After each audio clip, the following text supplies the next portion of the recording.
Good evening. I'd like to call to order the Board of Commissioners' regular meeting. Today is Wednesday, July the 9th. It is 6 p.m. City Attorney, would you please lead us in an invocation and pledge of allegiance?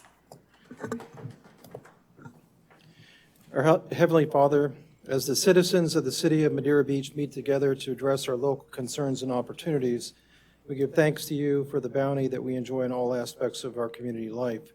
We ask for your inspiration to strive for excellence in our endeavors to serve the public, and please grant us peace in our world and harmony between all people to your greater glory. This we pray. Amen. I pledge allegiance to the flag of the United States of America and to the republic for which it stands, one nation, under God, indivisible, with liberty and justice for all. City Clerk, would you please call the roll? Mayor Brooks. Here. Vice Mayor Kerr. Here. Commissioner Tagliarini. Commissioner McGinn. Here. Commissioner Gavayi. Here.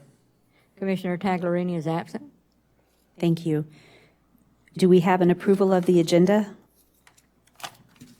I'd like to make a motion to approve the agenda as written. Do we have a second? Second. City Clerk, would you call the roll, please?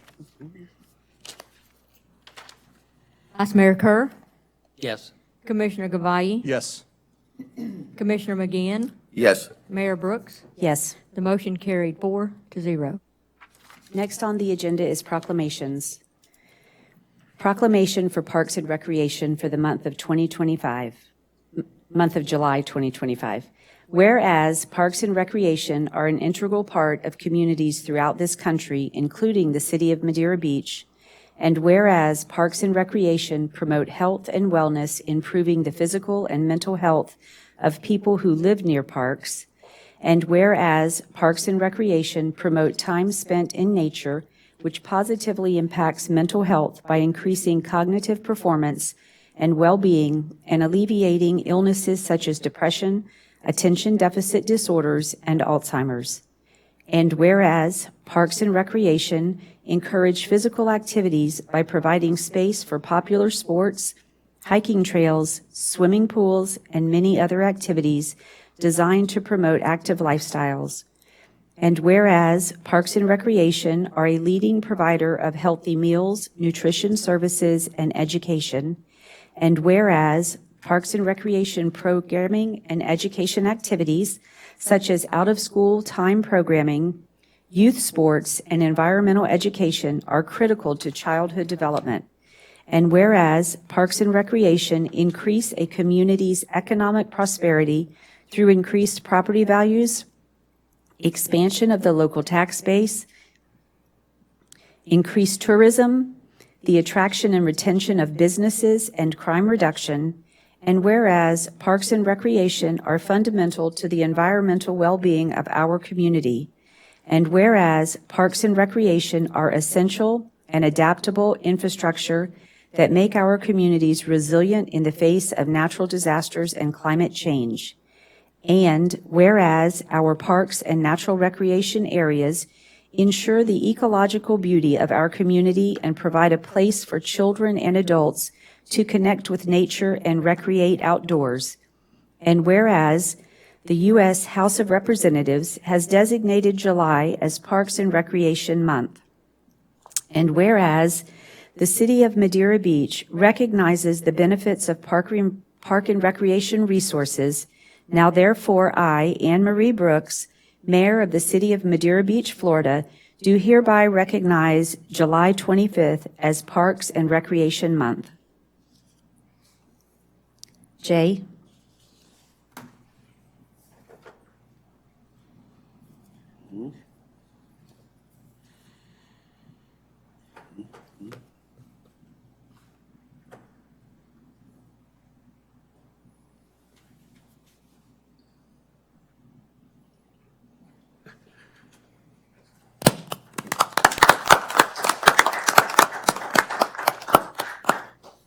Next on the agenda is presentations. Presentation, Mosquito Control and Vegetation Management by Pinellas County. Thank you, Mayor and Commissioner. I'd like to introduce from Pinellas County Public Works, Mosquito Control, Vegetation Management, Alyssa Barrow and Caroline Scott. Welcome. Good evening, everyone. So, as introduced, my name is Caroline Scott. I'm the Senior Environmental Specialist with Pinellas County Mosquito Control and Vegetation Management. I also have my section manager, Alyssa Barrow, with Pinellas County Mosquito Control and Vegetation Management. And today we'd like to provide you just a quick presentation on mosquito control, how it's operated here in Pinellas County, how residents can protect themselves, and a quick Q&A on any questions we can answer. So with that, we're going to go ahead and start with the world's deadliest animal, which, believe it or not, it's not a venomous snake, it is not a crocodile, it is not a shark, it is, in fact, the mosquito. So statistically, we see that over 650 million people are infected with a mosquito-borne illness every year. Roughly half of those deaths are contributed to malaria, which is one of the mosquito-borne illnesses we look at. And mosquitoes kill more people in one day than sharks have in 100 years. So that is a huge statistic that makes it really important to have some sort of control.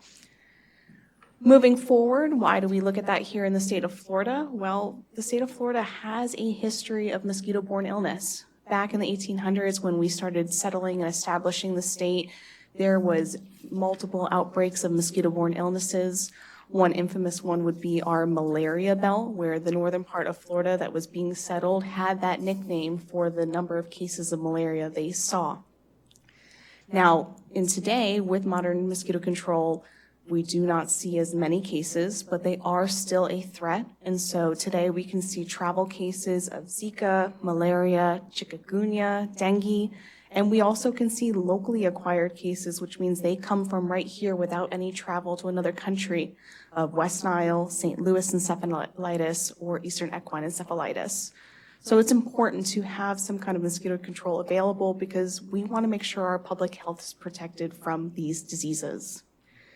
So what are we looking at mosquito control? Well, if we ever have a possible case of a mosquito-borne illness, we, mosquito control, will work with the Florida Department of Health.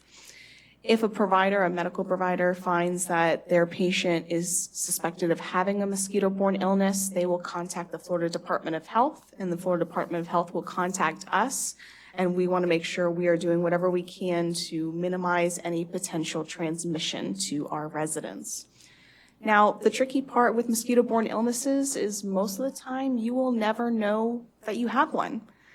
West Nile, for example, has a statistic where about 80% of people who have West Nile show no symptoms whatsoever. But for the few that do show symptoms, they can be devastating and they can be deadly. So they can be sick anywhere from 2 to 14 days after being bit by an infected mosquito. Symptoms can include high fever, joint pain, pain behind the eyes, and then of course encephalitis would be more of those severe symptoms where you can have the inflammation. Now, residents who are 50 years or older, people who have autoimmune compromise systems, even children in some cases can be especially susceptible to some of these symptoms and the severity of those symptoms. So we encourage anyone who has any symptoms, right, whether it's a headache, a fever, and if they've also been recently bit by a mosquito, to contact their local provider, and their provider will make that decision if there needs to be any additional testing and contact with the Florida Department of Health. Moving on, let's talk about the mosquito side and kind of how these diseases play a part altogether. In the state of Florida, there is not just one mosquito, believe it or not. There are 90 different species in the state of Florida, and 40 of them reside right here in Pinellas County. Now, out of those 40 species, not every species is going to be a threat to the public health. We have about 17 species here in the county that we would consider a threat to public health because they can either vector disease or they are a high nuisance, so they bite. Other species, like the one in the bottom corner on the finger, actually eats other mosquitoes as its main source of food. And we have other mosquitoes that will bite other organisms like birds, reptiles, and leeches. So not every mosquito is a bad mosquito. They also all are pollinators, so there is a benefit to mosquitoes. They drink nectar as their main source of food. It's just the females that will bite another organism, such as a person, to obtain protein to make to make eggs. So we take that into consideration at Mosquito Control. We have staff that are certified and trained to identify mosquitoes down to the species because we are just focused on the ones that are a concern to our public health. Now, when we look at our mosquitoes, we also consider their life cycle. So believe it or not, a mosquito can go from an egg to an adult in about 5 to 7 days. And in our warmer temperatures, that can be shorter to 3 to 5 days. Now, mosquitoes start their life out as an egg, and once they're an egg, they need to get into contact with water in order to hatch as a larva. Now, they don't need a lot of water. They only need a 1/4 inch, so that's about the depth of a bottle cap. So when we talk about standing water, sometimes that can be a misconception of a lot of water. Not always the case. Also, depending on the species, they can utilize salt water, they can utilize brackish water, they can utilize fresh water. It all just depends on what species we are talking about. But once they emerge as a larva, then they're going to eat and grow and become a pupa. You can think of that like a butterfly. When a butterfly goes into that chrysalis stage, that is the same stage for a mosquito where the inside of their body is starting to change, and then they will eventually emerge as an adult out of the water.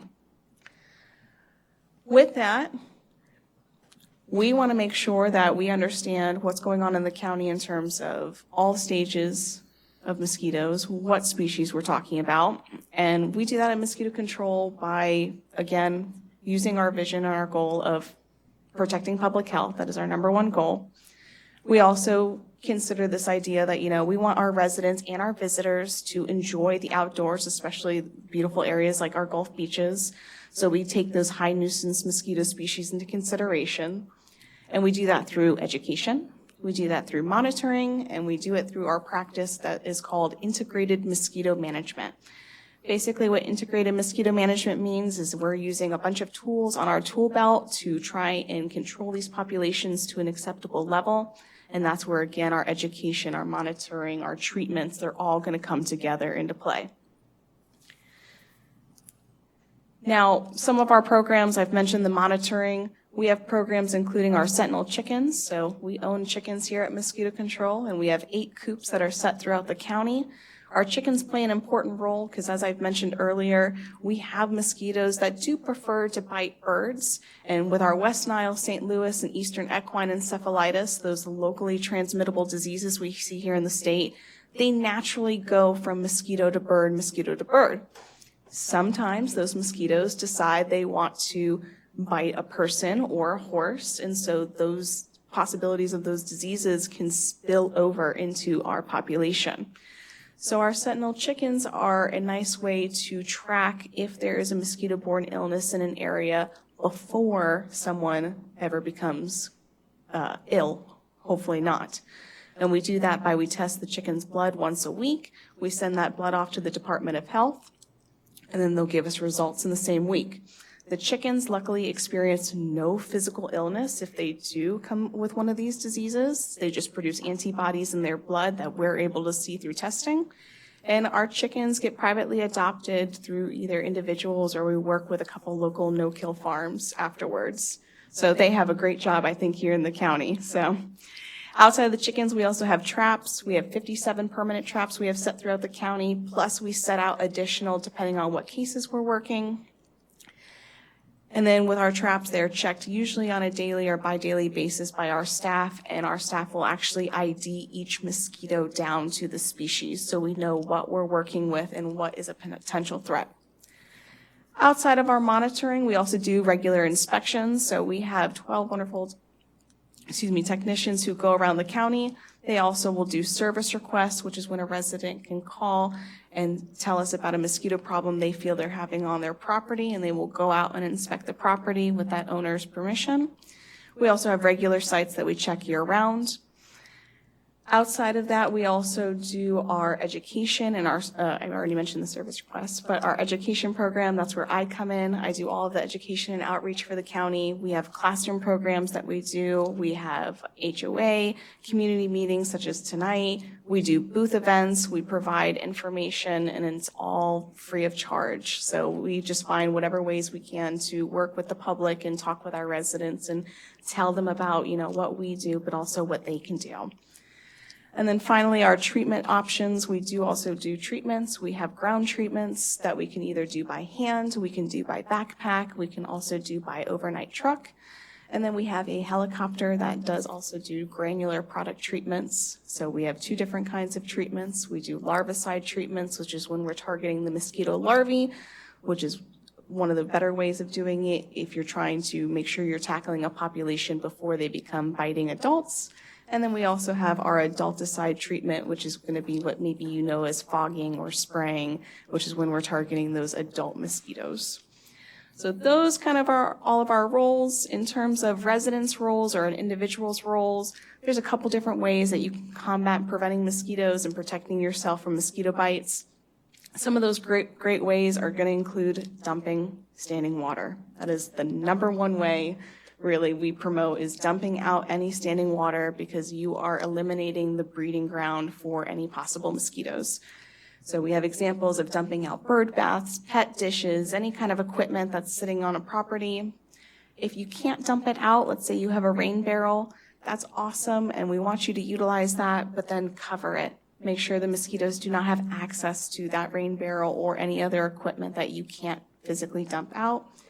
We also recommend treating. So if you have like an ornamental pond, if you have bromeliads, if you have a pool that's in disrepair, there are a couple options you can do, which include using BTI, which is Bacillus thuringiensis israeliensis. It is a natural soil bacterium that we actually use at Mosquito Control.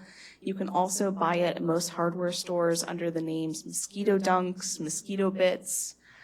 If you can't do that, we also recommend using what we call mosquito fish. They're a native Cambodia, and they are great for pools that are in disrepair or any ornamental ponds. They're a native fish that grows to be about 2 to 3 inches long, and they eat mosquito larvae as their main source of food. And a single mosquito fish can eat about 100 larvae a day. So that is a great number. How do you get mosquito fish? Well, you just call us. We actually breed them on site, and we give them away for free to residents. We just have a technician come out, evaluate the site that it's appropriate for the mosquito fish to be viable in, and then they will place the fish. And if you can't do any of those, then try and remove whatever is collecting that water. If you don't need it, put it away. So those are some of our biggest tips. I also have pictures of what the BTI, the mosquito bits or dunks, look like. And I also have a picture, if you click one more time, of our mosquito fish, and it is actively eating a mosquito larvae.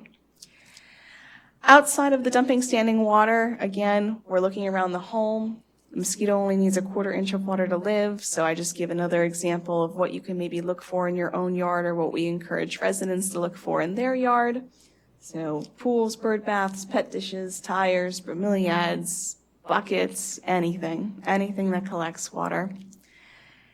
Let's say you're out though, right? You can't dump standing water because you're out at the park or on the beach. We recommend you dress and defend yourself. So dressing appropriately would include wearing long-sleeved, light-colored, loose-fitting clothing.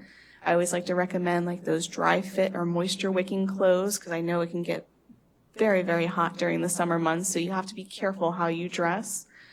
But also defending. Any repellent that is approved by the EPA for use, which when you flip over a mosquito repellent and you look at the label, it'll have an EPA registration number right on it. We recommend that you use those according to their labels. So there's different ingredients that have been approved by the EPA, including DEET, oil of lemon eucalyptus, picaridin, IR 3535. Those are all approved ingredients. And we just recommend that you read the label, because sometimes we'll have mosquito repellents that will last 6 hours. Sometimes they'll only last 2 hours. It's like sunscreen, where you just have to be mindful about how often do you have to apply it. We do not recommend, if you see on the bottom here, those gone wristbands or kind of anything that's a sticker or in a one place on your body. We don't recommend those only because they're protecting that one little area of your body. You want any available property for that mosquito covered or protected with a repellent because they will find it. So outside of that, we just also like to acknowledge some of the myths that maybe go around with mosquito control and how to protect yourself, because we want to make sure our residents are educated on how to protect themselves. So things like mosquito plants, which would be your citronella, your lavender. Yes, those plants have essential oil inside of them that can have repelling properties, but unless you plan on planting that plant and then burning your garden down the same night, they're never going to excrete those oils properly. So they're a nice ornamental plant, maybe not the best option for protecting yourself. Same thing with like bug zappers. Bug zappers can be indiscriminatory against other insects, and every single mosquito may not fly into that bug zapper. It's also attracting many insects, so it sometimes does the opposite of what that resident wants. Bat houses, there has been a study out about bats and mosquitoes and the correlation, and we just always like to dispel that bats can eat mosquitoes. It's not going to be their main source of food. They're going to look for more caloric-rich, bugs, beetles, moths. A mosquito is going to be more like a potato chip to them. Consumption of garlic, vitamin B, or bananas. Sometimes people feel if they consume those products, it makes their blood unattractable for a mosquito. There really hasn't been any research out there to prove that. Repellent bands and wristbands, as I mentioned, ultrasonic devices and cell phone apps. There's an app for everything, and believe it or not, they are out there, but they do not work. Dragonfly mimics, and then our most recent viral sensation is the mosquito buckets or mosquito buckets of doom, which is where you fill a bucket with water, some grass, and then you put the mosquito dunks, that BTI, inside. It's marketed as attracting mosquitoes into one area and killing them all on site. It's not quite the case. It actually may create another breeding ground on your property instead. So we encourage the elimination of standing water, not the introduction of it. And outside of that, we have a website that has a plethora of resources for our residents, including what our programs are, how to reach out to us, how to do things like a service request. We also recently launched our public treatment map, so all residents in the county can see in real time where we are treating by overnight truck or where we are treating by helicopter. We put those kind of as needed. So once we have data available for those treatments, then we post those out. We never plan anything days, months in advance. It's as our data comes in every day. But residents can take that map and utilize it, and it also has a 30-day history. So if they're curious about if there was a recent treatment, they can definitely go on there and see when that has been done. And I have the QR code, but it's also right on our website. So outside of that, though, if you have mosquito issues, if you know someone that has mosquito issues, please, please, please, please give us a call. You can also email us, and I can provide you that information. You can also utilize the C-Click Fix app through the county. But please, we are a free service. We want to help. We want to make sure our public health is protected. And with that, I'd like to open it up to any questions you all might have. Do we have any public comments, questions, commission? Questions? Sure. This was so educational. Thank you. Presentation was wonderful. I learned a lot. I guess it's safe to assume that mosquitoes are generally seasonal, right? It's not year-round that we have high population of mosquitoes. So that's a great question. Mosquitoes are here year-round. Now, in our winter months, you may not notice them as much because it depends on is their habitat available in terms of is there enough standing water. Also, temperature plays a part because insects, they can increase their life cycle in terms of their metabolic process with warmer temperatures. They're cold-blooded. So when we have those cooler temperatures, which I know the 1 or 2 weeks through the year when we have the cool temperature, they can actually slow down their life cycle process, so they may not be as noticeable. but they are year-round. And just like what before, some of our diseases like West Nile, those can also be year-round. So the threat is always there. Well, I'm going to be a lot more careful with mosquitoes from here on. Wonderful. Thank you. Great presentation. Thank you. Definitely very informative. I learned a lot also. Thank you very much for coming out today. How about getting back to the dragonflies? Does the county drop the dragonflies? And if so, when do they do that? No, so we do not drop dragonflies. We have we have dragonflies already throughout the county, and they're in many different water bodies. Dragonfly nymphs, which are the baby form of dragonflies, will also eat mosquito larvae, so they are a natural control, but we don't drop any or do anything of that sort with dragonflies. Oh, okay. Thank you. Thank you for coming out. Your presentation was great. Do citronella candles help? Or not? So the trick with citronella candles is once you light the candle, it's going to maybe have a foot to, I would say, 3 foot radius at most. And that's if it's not windy, right? As soon as it's windy, it's being blown in one direction.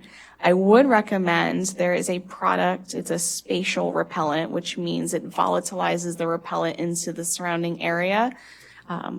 The most notable brand would be Thermacell, if you've ever heard of it. And Thermacells are advertised to do a 15-foot range. I've seen some that are 20, but the one I personally have is 15 foot. Those are going to be a better option because they have an actual ingredient that they're volatilizing, and you just still have to be careful of the wind, but it's going to cover much more than your citronella candle would. Okay. I know the city has, the whole reason you're here is because many complaints about the mosquitoes right now, and I don't know if that has to do with pools that aren't being kept up because of the hurricane or because we have so many building lots now that may be having standing water. I'm not sure. But on the building lots, is that something that we should talk to you about maybe coming out to spray? Or, it's I know where my building lot is, where home used to be. You can't walk in the street in the evening. It's just terrible. And I think that's kind of where this whole request came from for you to be here tonight. Yeah, so I can take that one. One of the things that we are seeing across the board along our communities that are coastal that really got hit hard with like surge during Helene, things like that, where you have a lot of damage to properties, where you have vacant properties. What we are seeing is we do have some bad pools that are mixed in. In a bad pool, I would expect to see a species of mosquitoes. The genera would be Culex. They like dirty water. So these bad pools would be the perfect place for that. So there are localized areas we will see those bad pools having an impact. Most of what we're seeing, which includes, I was able to take a look through your service requests that have come in and our data for Madeira Beach. Most of what we're seeing is going to be Aedes aegypti, which is more of a container breeder.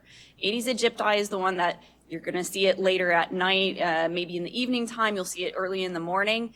Hallmark is if you're getting bit, especially lower extremities, that is a hallmark of Aedes aegypti. The reason why you're going to see a huge uptick in that is with those vacant properties, if there is any kind of, even if it's under construction and there's a way for that water to pool, especially now that we have the rainy season kicking in, that's what we're seeing. And the biggest challenge with that is that with private property, we do not have the ability to just get on private property. We do have to work with that property owner and get that permission to go on property to do any kind of treatment. And the other challenge with vacant properties is if somebody is not living there or routinely going there, you have a long period of time where it's not getting upkept, so the water isn't getting dumped. And so even if we placed a treatment, we have some extended release things that we can dump the water that's there, and we can place essentially mosquito dunks and bits in the area. Those are only going to go for about 30 days maybe, and that's when it would need to be reapplied. The other thing is that I know there was question about whether or not we could spray more in those neighborhoods.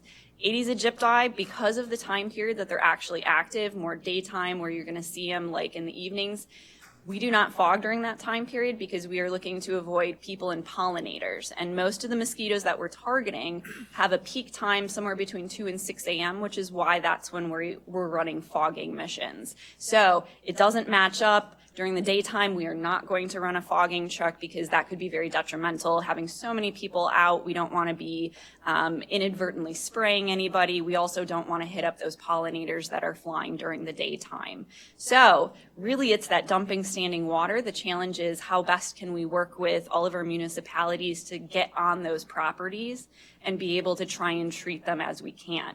Mosquito fish for the bad pools, we can certainly place. And again, it's just a matter of being able to get on those properties. So if it's a whole community effort, we are happy to work with codes and work and have codes sharing information. We share information with them so that if they're able to get on property, we can come on with you and go place those fish. We can do some of those treatments. If you know your neighbor and where they live and they're just not living there, even just getting in touch with them and having them give us permission to be able to go on property is so helpful. Because outside of that, really our only recourse is if we believe there might be a public health threat, we can start a process of placing a trap. Then we have to monitor the trap and show that there is an elevated number of mosquitoes that may have a public health threat. But then we have to start a process of sending letters to try and resolve the situation. So it's a long process. It's not something that we can resolve very quickly. Is there an online sign up that would actually give you authorization to come on? Let's say I wanted to give you my information and say, yes, please come and spray. Is there an online So that's way through to do that? C-Click Fix and things like that. When you go on our website, we have the mosquito control email address. People can email in and say, this is my address. I would like to initiate a service request. You have permission to come on my property, please. We'll schedule the service request that way. C-Click Fix. It's for private property. It's usually done through service requests when that property owner reaches out to us to be able to have that permission. We do have to speak with them or have them somehow communicate in that they are the property owner and attest to that. Okay. Is longer grass, is that an issue for mosquito? Not for breeding. They will harbor in longer grass sometimes, but it's not something that's going to contribute to the mosquitoes going through their life cycle. Really, it's that standing water. If we get rid of that standing water, that eliminates them. Okay. Thank you. Thank you. So I wanted to clarify on the flyer that we received, and I think we posted this same flyer on our website or on our Facebook. That office phone number, if a resident of Madeira Beach calls that number, they can ask for service through that. Yes. Yep. Yeah, But that's it would that be better. 7503 number. Yes. But it would be better if they emailed. Nope. Nope, They can call either in, way. when they call into that 7503 number, they directly talk to our admin at Mosquito Control. He's very knowledgeable. He can help them through the process, and he puts it in directly. Okay. Another route is Public Works has a general line that is the 8900 number, so it would be 727-464-8900.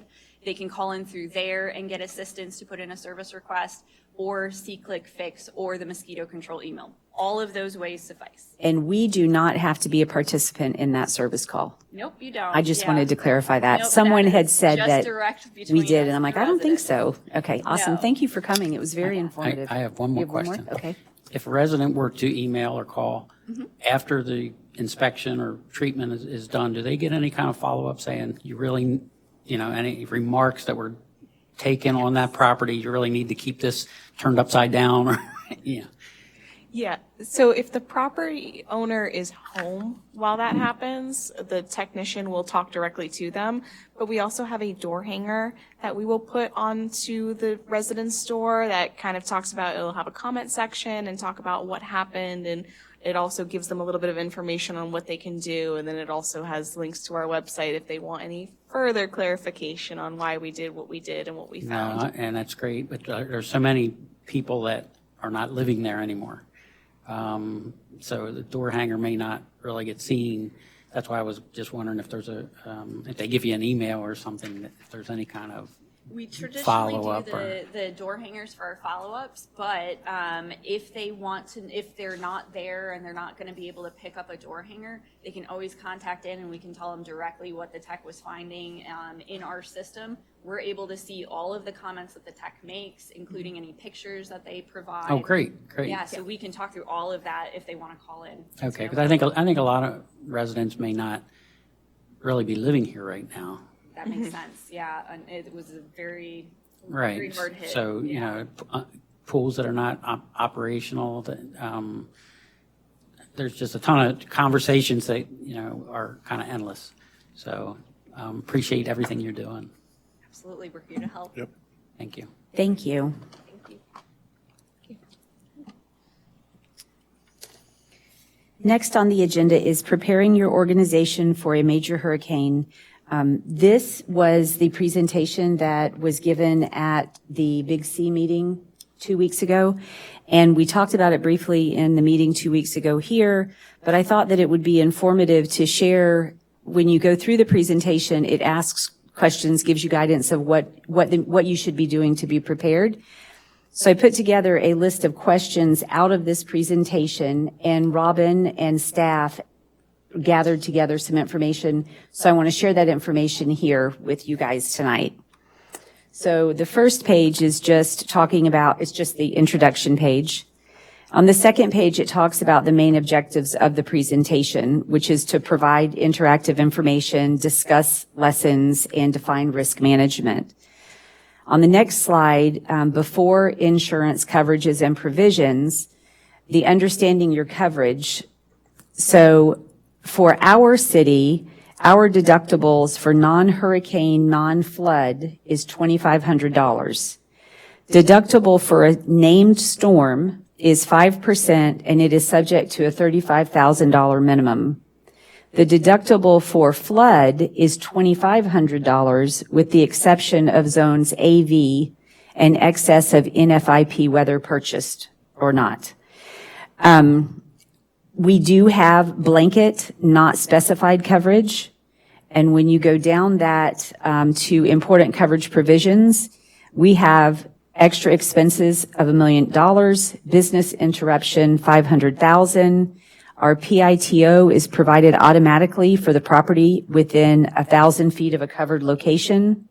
We are covered for inland marine, and we do have a $250,000 mitigation coverage. There are some exclusions. I did not have the insurance policy to read that, so I'm not exactly sure what our exclusions would be. But on our flood coverage, we are covered through NFIP. We move on to before valuations and placement. They recommended that you do a appraisal every 3 to 4 years at a minimum. Our last appraisal was done in 2021, and we do an annual valuation trending. Our full appraisal will be completed in 2026 by Centurisk at no risk to the city. I did send Robin a note and asked him why. Was there a reason we didn't do it? I mean, just because they recommend every 3 to 4 years doesn't mean that that has to be what it is, but was there a reason why we weren't doing a 3 to 4 year? On values should be nominally adjusted annually. We do that. And then the other items on there, I think, are pretty self-explanatory in that information. So when you go on to the next page to develop your COOP, which is a continuity of operations plan, we have a very well-written emergency operations plan that addresses everything in that. And we actually voted on that. Every year that plan gets updated and it comes before us in a resolution to vote on, and we did vote on that recently. I think that if you didn't take the time to read it when we voted on it, it's very informative to go back and read it. I actually went back and read it because it didn't really occur to me when I asked the question about whether or not we had a COOP plan. But when Robin sent me back the data and said, you know, our emergency operations plan, I was like, it's the same, to me, same thing. And so as I was reading through our emergency operations, it gets updated with contacts and things change. And if they change, that gets updated. But if you took the time to read it, I think you would get a lot out of it in understanding how we, and by we, I mean the staff, manages through a storm. It gives a very detailed time frame on that. And then on the identify and pre-storm to-do list, our EOP gives a very, very detailed information on the roles and responsibilities of pre and post-storm. In addition, our Public Works Department has a very detailed prep list and for the city pre-storm, as well as a city park inspection checklist, and they are reviewed and updated yearly, similar to the EOP. Specifically with Public Works, things that would be added would be, we added a generator, so that's something else that has to be added to their checklist for fuel and things like that. And then pre-storm to-do list, we do have pre-disaster contracts that are in place. We piggyback off the county and we contract for some. Our emergency contact list is included in our EOP, so that is created and updated yearly. And then the next slide is activate continuity operations plans. We plan for possible challenges and adjust as needed. And I think that all of us saw when we had the storm how city staff did adjust as needed. When things came up that there were issues that we had never dealt with before, they just pivoted and changed and made those adjustments. And I personally viewed the way that it was handled as fantastic.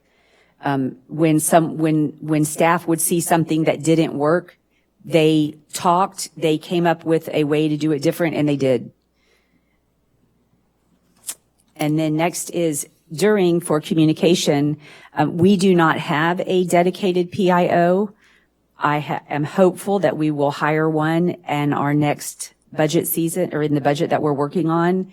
But during the storm, we all learned that information, given the type of storm we had last year, getting information out was not the easiest thing in the world. And staff has added different means of communication, which I think is wonderful. And I believe they continue to look for better ways for us to communicate with the public. During monitor of the status of the event, there's lots of things to monitor. Robin is he is our main person, he and the chief. And I think that they have that down pat for what they did. They knew their roles. They knew what their responsibility was. And the city staff did a great job on all of that. And then complete preparedness activities pre-landfall. This is just a list of things that need to be done prior to the high winds and rain. All of these things are listed in our emergency operations manual and are handled as well. The after damage assessment, I can tell you that day one after the storm, city staff was out doing assessments. They weren't only assessing the property that the city owns, they were assessing the community as a whole. And that was a collaborative effort, not just by the city manager and Public Works, but planning department was out, the permit department was out, everyone was boots on the ground working to get those assessments out. Then mitigate property damage. That's getting in and quickly cleaning up what you can. We know that when Helene came through, our planning department, permitting and planning downstairs flooded. They were here the very next day and got a mediation company in. It was the importance of getting it done was there, and they understood that.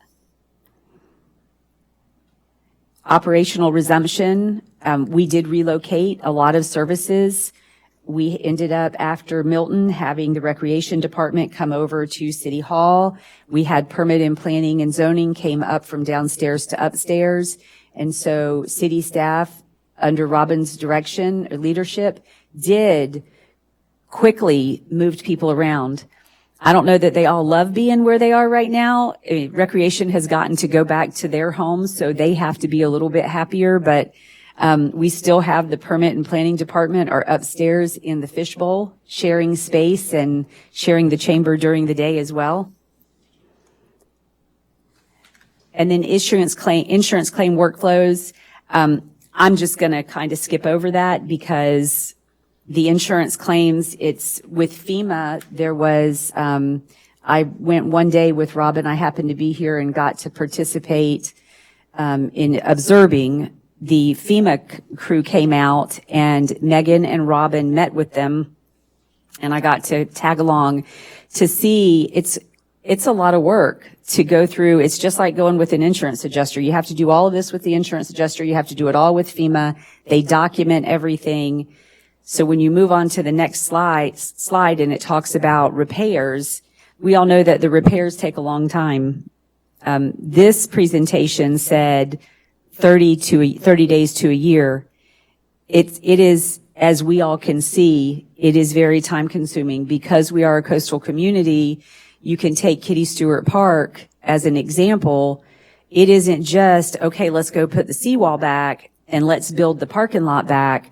You have to have a wave run-up analysis. You have to have engineering. There's lots of effort and work and time that goes into it. And then there's the bidding process, to get, because we have our procedures of how things go when you're spending over a certain amount of money. So the repairs are, as homeowners know, time consuming and takes the time. And then after FEMA can be a whole nother story. But so I just wanted to share that. I thought it was interesting. I know that when I was reading through some of these, when they presented it at the Big C, I didn't really know the answers to it. But I found it interesting to get the answers and be able to read the data and understand. And it also reminded me, like I said, what a great job staff did do. And as a reminder for anyone who's forgotten it, they were here 7 days a week. And they worked 7 days a week. And most of them had their own homes or not most, but many of our staff had their own homes that were flooded. They had their families at home that were having their own displacement, and they were here taking care of our city and taking care of our residents. So, do you have any questions? Public comment? Do you have any questions? It's I didn't realize that the insurance was such a big piece for the city. I thought it was just more on the federal, the FEMA, the grants. So we get some of both. And excuse me, Mayor and Commissioner, if I may add to the mayor's presentation, and thank you, Mayor, for all of that. We did have our insurance adjuster come on site, and we took him around just a couple days after Helene, and then again after Milton. So they were right on top. We're still, even 9 months later, still resolving, still processing. Same with FEMA. That will continue for some time. We will provide an update on what's occurred because we have received from both storms, I think we're approaching $1 million that have been paid out by insurance, but we'll give you a full accounting and more at the workshop. But yeah, a lot involved with insurance. And of course, we have to determine every year what are we insuring, the levels. We do that at their recommendation and suggestions as to how all of that works. But we do have kind of a dedicated person in finance that coordinates all of that, as well as coordinating the FEMA. And as the mayor stated, there are a couple of different components to FEMA. She observed our assistance portion, but of course then there's the whole regulatory side. There's the individual assistance for the public, but ours involves getting essentially reimbursed for our losses and the work that for some of the losses, and then the work that we've performed after that is not covered by insurance. So that continues still through today, and it will for some time. We did receive one, I believe, I don't know, Andrew, if we received any more, but at least one FEMA distribution. I believe it was for a little bit over $30,000 so far, but just the first one of likely many going forward. So are we reviewing our coverage? We review every year. It does get reviewed. We go through the list. Of course, we have newer items. We have some items that we haven't replaced, so they're not currently covered until we acquire certain things. So we do that every year, again, with their recommendation. Great. And, no, I agree. Let's not forget the staff just Right. was amazing at that time, and they continue to, if things have slowed down, more reasonable. They're but still it just was- as busy. Yeah. It's amazing. I mean, it's, for staff, they're in the permitting and zoning, they're shifting from working on the permits for the demo of the interior and rebuild of the interior to now the new homes for the tear downs and build new, and then the lifting and all the challenges of lifting that, many of our sister communities are having as well, because it just wasn't something that was common. And coming up with a system, and I applaud, because I ask a million questions. I get an email or somebody stops me somewhere and asks me something, and then I want to understand that because I want to know the answer for the next person that asks me. And it's a lot. It Yeah, I is. know, It and is they're- a and lot. they're- and they're- You're. and I mean, you they're- have to have some insight for. They're moving forward. There's no Yeah. doubt. There's some, is that part of our agenda package tonight as far as permits? No. No, I think we're going to talk about that at our the workshop. Yeah. Thank you. Comments? Madam Mayor, I also wanted to acknowledge and appreciate our staff during the hurricane time last year. We did not expect a hurricane like that. We had never experienced it, but it just seemed like the staff handled it like they had been through it before. They were extremely ready and knowledgeable, and they just seemed like they knew what they were doing. But over and above that, I think is the selfless times that they put in.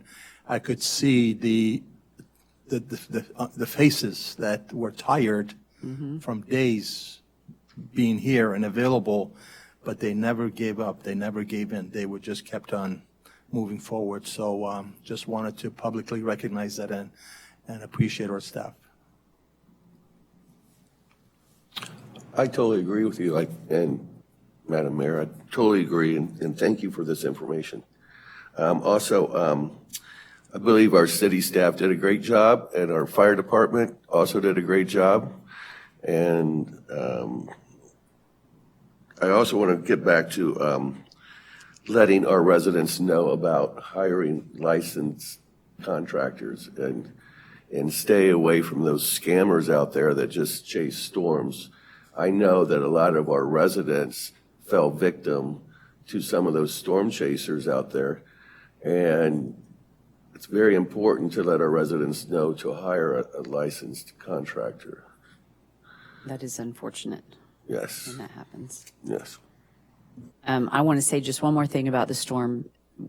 When staff, because you're only staffed with so many people to do certain things, and when you only need, maybe 10 people in a department to do normal day-to-day activities, and then you have a hurricane and everything just blows up, it's exponentially more work.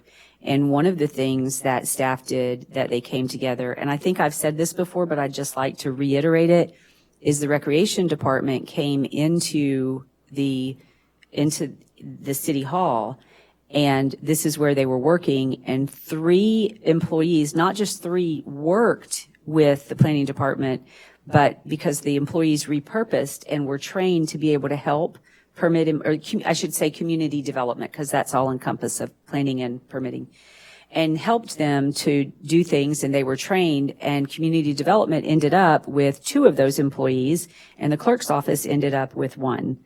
And so we had employees who, out of the storm, advanced and might not would have known otherwise that they would love working in that type of environment.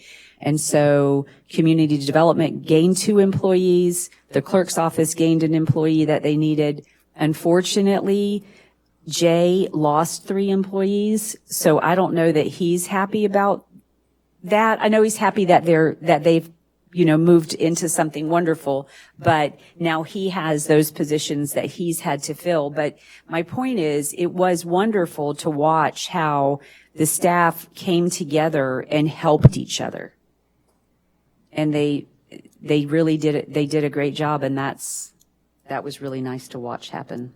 So anyhow, I was happy to share that. I thought it was a great presentation to the Big C. So I think it was fantastic. And one more thing, I want to thank all the volunteers out there that came to the city and volunteered their time. And remember our donation center, help center here with all the amazing supplies that were donated to the residents and the volunteers that helped get those out to the residents. I thought that was simply amazing also. yeah. I should say too, because the fire department was amazing.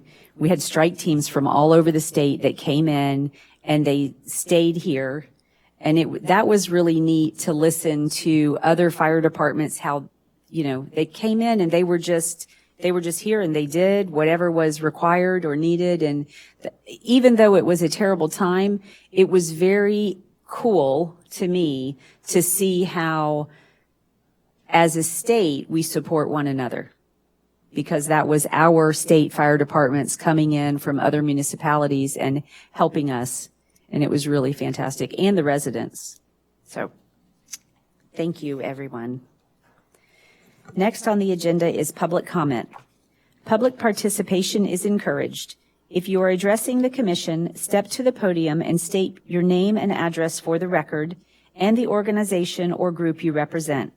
Please limit your comments to 5 minutes and do not include any topic on the agenda. Public comment on agenda items will be allowed when they come up. If you would like someone at the city to follow up on a comment or question made at the meeting, you may fill out a comment card with the contact information and give it to the city manager. Comment cards are available at the back table in the commission chambers. Completing a comment card is not mandatory. For any quasi-judicial public hearings that may be on the agenda, an affected person may become a party to a quasi-judicial proceeding and can be entitled to present evidence at that hearing, including the sworn testimony of witnesses and relevant exhibits and other documentary evidence, and to cross-examine all witnesses by filling out a notice of intent to be party with the Community Development Director not less than 5 days prior to the hearing. Do we have any public comment? With no public comment, we will move on to the approval of the minutes. If the commission has had the opportunity to review the minutes, do we have a motion? I'd like to make a motion to approve the minutes as written. Do we have a second? Second? City Clerk, would you call the roll, please? Vice Mayor Kerr, Yes. Commissioner McGinn, Yes. Commissioner Gavayi, Yes. Mayor Brooks. Yes. The motion carried 4-0. Having nothing on the consent agenda or public hearings, we will move on to unfinished business with Resolution 2025-04, Ceremonial Items Policy. City Attorney? Yes, thanks, Mayor. This is Resolution 2025-04. I'm going to read it by title only. It's a resolution of the Board of Commissioners of the City of Madeira Beach, Florida, adopting a ceremonial items policy and providing for an effective date hereof. That was a reading of that resolution by title only.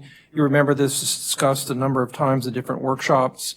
This is the policy that you last saw. There have been no changes to it based upon the last direction that I had received.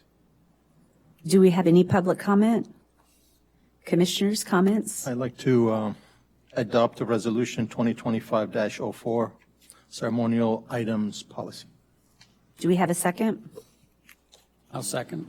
City Clerk, would you call the roll, please? Commissioner Gavayi. Yes. Vice Mayor Kerr, Yes. Commissioner McGinn, Yes. Mayor Brooks. Yes. The motion carried 4-0. Next on the agenda is Ford F-250 Crew Cab XL Purchase 2024. And Mayor and Commission, as we discussed was brought up at the workshop, an agenda item that was added, we had a discussion regarding the purchase of this vehicle, which was approved back in November, at the November commission, November 13th, 2024 commission. It was to purchase a Ford F-250 Crew Cab XL under an existing Bradford County Sheriff's Office contract. The budget for the vehicle was $65,000. The agenda item incorporated a price of $55,000 $411.40. The item further stated, the agenda item, that there would be a topper and a rear slide-out storage. Those were acquired and installed. However, in addition to those two items, there were several other items that the mayor mentioned at the last workshop that were purchased and outfitted with the vehicle. There is a list of the items, and we did misstate on one item, and I do apologize to Mayor and to the commission. The item regarding purchase of tires, we had stated that the tires were purchased for a different vehicle. The item, and Jay can provide some more information, it was a process for the tires to make them last a little bit longer, where we spent approximately $1,400 for that work that we did on the tires. In total, the entire cost of the vehicle ended up, which is in your agenda item, at roughly over close to $70,000. As I stated at the workshop, we will make sure going into the future that obviously we make the most responsible financial decisions for whatever we are acquiring, whether it's equipment, services, et cetera. So we will bring to you the items that will come with a purchase of an equipment. So going forward, we will provide more information, make sure that we explain what we are doing, what we are acquiring. As I stated, it's up on the screen, the item where we stated it was for a different vehicle, it was not, it was for this vehicle, was to paint the wheels that came with the vehicle black, flip them so the white lettering is on the inside, mount and balance. Jay, if you wanted to add anything. Yeah, good evening. Yes, to echo that. So that particular item was specific to the wheels and tires that are on the vehicle, that came with the vehicle, but they were powder coated for rust protection, longevity. We did, a few months prior, replace the tires on a different truck, which is the reason that I didn't have this specific invoice in front of me, and that's why I misspoke and was incorrect in my statements about that. So sorry for the confusion on that. That was not the intent. That was just something that I didn't have in front of me. So, but that to us was a longevity. If we're going to be spending any sort of money on some, our capital items like that, our goal is to utilize them as long as possible and protect them from the elements. So that was the intent of that. Do we have any public comment? Commission? One of the big things is the wheels, but it's the wheels, not necessarily the tires. You have to break them down to do this corrosion protection, correct? You have to take the tires off the wheels. Yeah, correct. I would assume, and again, I don't know the full detail, but I would assume that the removal of the tires, remover of the wheels from the rims, and then they powder coated the rims and then put the tires back on. Powder coating So process. it's all the same equipment. It's coated to ensure that it doesn't rust. Right. I mean, when you powder coat, you have to take it through a heated oven.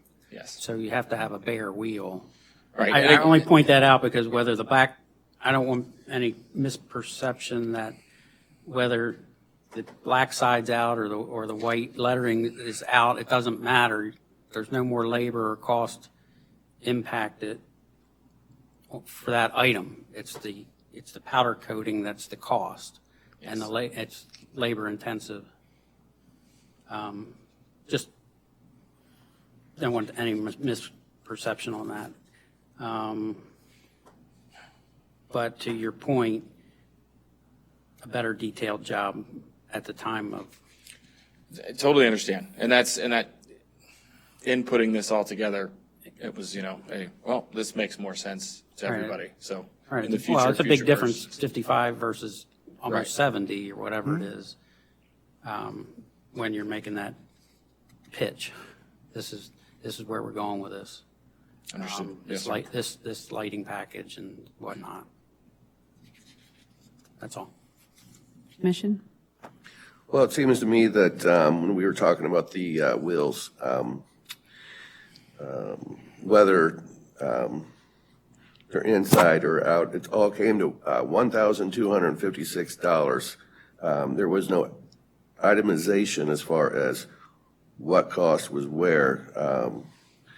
That probably for our residents and for the board itself to, be more descriptive as far as accountability about that cost itself. And then one more is just the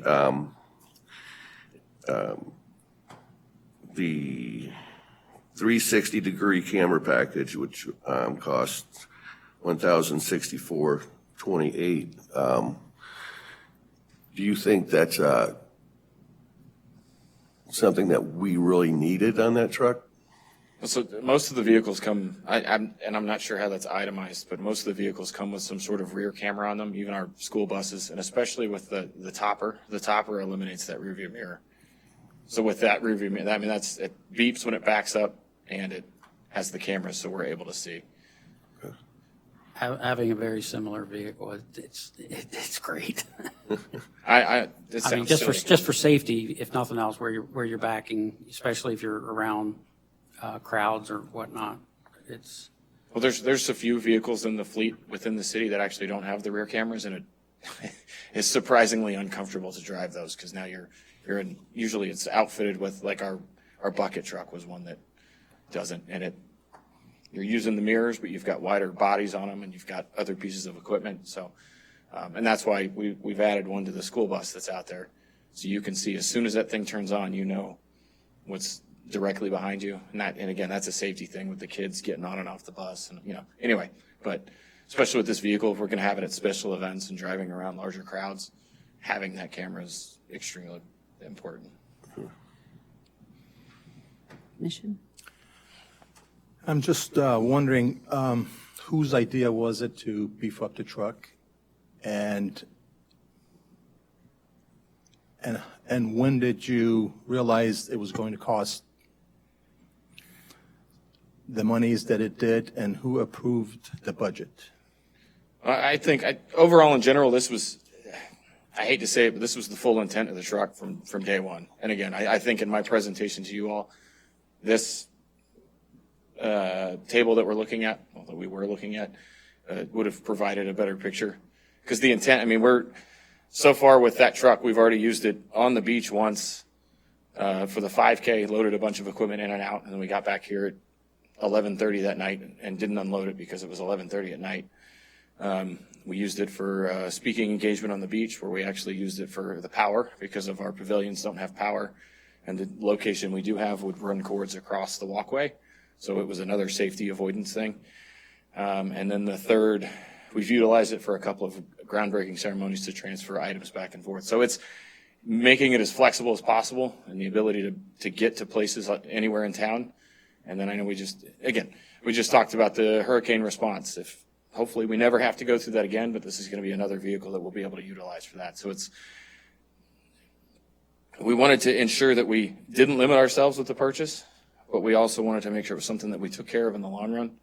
And again, something that we're proud of. That's why it's wrapped the way it's wrapped, is it's going to be at special events. It's going to be seen all sides. So again, I think a better descriptive from the get-go would have made this a more clear, and we wouldn't be talking about it today if I had done that. So I understand that, and especially future conversations. So moving forward, how do we address any concerns that may arise, such as this one? For instance, if we weren't to buy another truck, would you bring the additional cost before this board? Absolutely. Yeah, with each agenda item that we do bring when we purchase a piece of equipment, that will include all the details. We're going to be discussing at the next workshop a sizable piece of equipment, and we will bring absolutely everything that we need to purchase as part of that agenda item. Here's the cost of the equipment. Here's if we need to sign it, wrap it, add whatever, this part, the other part. Again, we have to be reasonable. As I stated at the workshop, Does all of this seem reasonable? I believe there are some who do not believe it's reasonable. We are using it. Could there have been lower cost alternatives? It appears that way. We do need to provide you all of the information. Going forward, we will provide you all of these details because, again, we are responsible. We have to be responsible with the money that we use for the goods and services that we acquire. We have to follow our ordinance, obviously, but we have to be as efficient and effective as possible at the same time. It probably won't be me, though, because I'm going to drive this thing until the wheels fall off, so. Okay. We'll hold you to that. Yeah, okay. So for me, this issue has been about transparency, and I have tried to talk about transparency in a lot of things. And the reality is, if there had just been a logo put on the truck when it was purchased, I would not have ever known that you spent over $69,000 on the truck. The reason that I found the $69,000 is because I was curious as to how much it cost to wrap the truck. And when I requested the invoices for the truck, I didn't even get that invoice. I've never seen that invoice. I only got the invoices for the other things. So for me, it's about transparency. And I do think that it was overspending. It's my opinion. And the challenge that I have is that when you budget for $65,000, which I know, Jay, you've already said that you would do this differently, but if you budget for $65,000 for a vehicle and then you spend almost $70,000, that's over budget. You've spent beyond what was budgeted and approved. And even though we can do budget amendments, when you're purchasing a vehicle, that budget amendment would come to us prior to the purchase. So there's always rumblings in the community about shenanigans. And what I want to come out of this is that when you make a purchase, if you're buying a truck, everything that's going to be associated with that truck is part of what we're approving. You don't get approval for $1 to buy a truck and then go buy $3 worth of accessories, because that's still part of the truck purchase. And that's how I feel and stand on that. My computer went to sleep.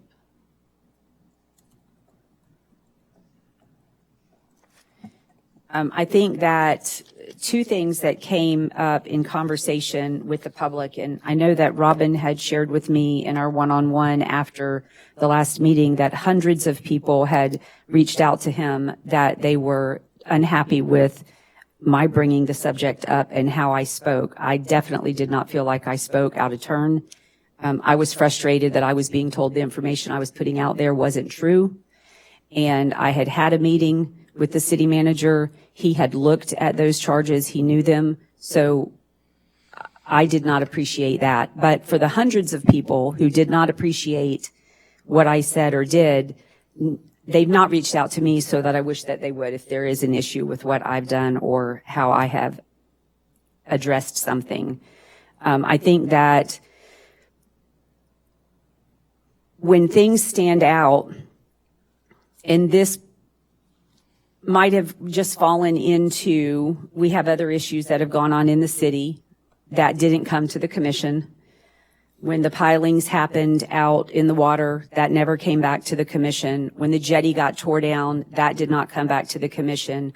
I want it to become customary that it comes to the commission. That's what we're elected for. That's what we're here for. We are here to support the city, to support the residents, to support the staff, and to sign off on the purchases and how the money is spent in the city.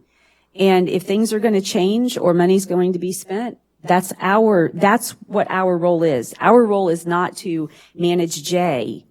Our role is to manage Robin and to approve the budgets and approve the spending. So on that, I would be curious if there is how many vehicles in the city have powder-coated wheels? I know you probably don't know that, but I'd be curious how many are in the city have powder-coated wheels, and is there a procedure for that? I see that as not needed. I see powder coating as you powder coat once they need powder coated, not on a brand new vehicle that you paid a $900 upgrade for tires.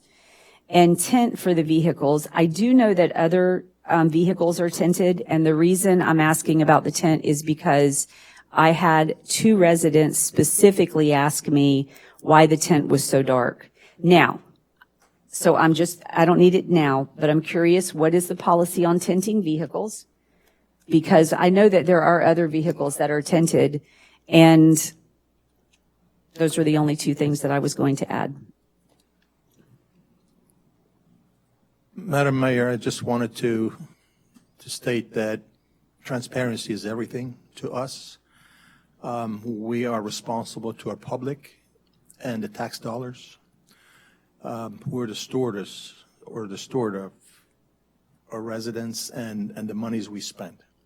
And staff needs to back us and help us in letting the residents know that we're serving our purpose here on this board.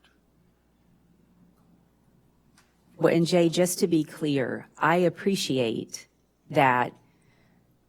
I appreciate the position you brought here tonight in that if you did it again, you would include everything. I do appreciate that you say that because I think that the commission might have had different input on what was being spent, just given that the original approval was for 65, we might not would have approved to go up to 70. So I know that for myself in the future, when anything, now I will be more mindful so that I'll ask the question, maybe in advance. Well, as I stated to all of you, to the mayor and commission, the items that we will bring in will have the full cost of the equipment. We're not going to proceed until we have absolutely everything from the department that is making the purchase exactly what we need. Anything further? I think it's a very important lesson for the city, and transparency is the key. I think going towards the future, I think we can learn from this, and I appreciate this being brought up. So, thank you. Next on the agenda is discussion proposed ordinance 2025-14, amendment to chapter 14, moving of structures.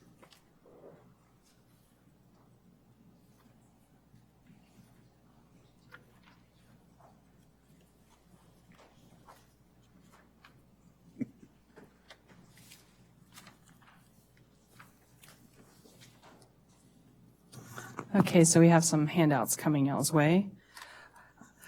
As discussed from the previous meeting, the goal and objective with this chapter is to allow for some relief in reviewing and permitting the elevation projects due to a lot of the existing structures were built to setbacks that now don't allow for proper access and some usage of it. So we're trying to come up with some verbiage to help allow for some of that. It's become a little bit tricky with the wording and trying to allow for it, but not give, an open canvas to every, to everything. We can't fulfill every need. So he's trying to lock it in. It's been a little difficult. So we did play with some verbiage. So what you see highlighted in yellow is new to what was put in the package. So it's a little more information on encroachments and setbacks.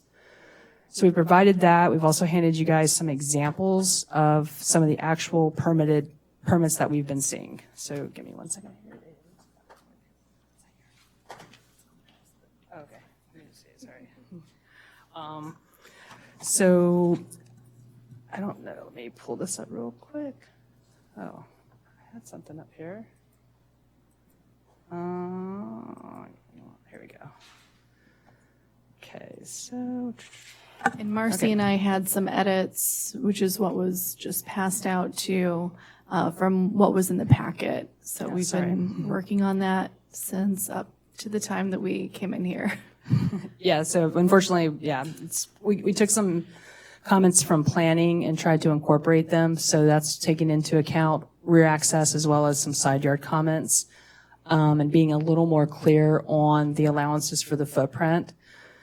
I do ultimately see that we will, I think, need to do an exhibit so that we're clear when we use the word balcony, what we consider stairs and what's part of a landing. So we do foresee an exhibit coming to better identify that.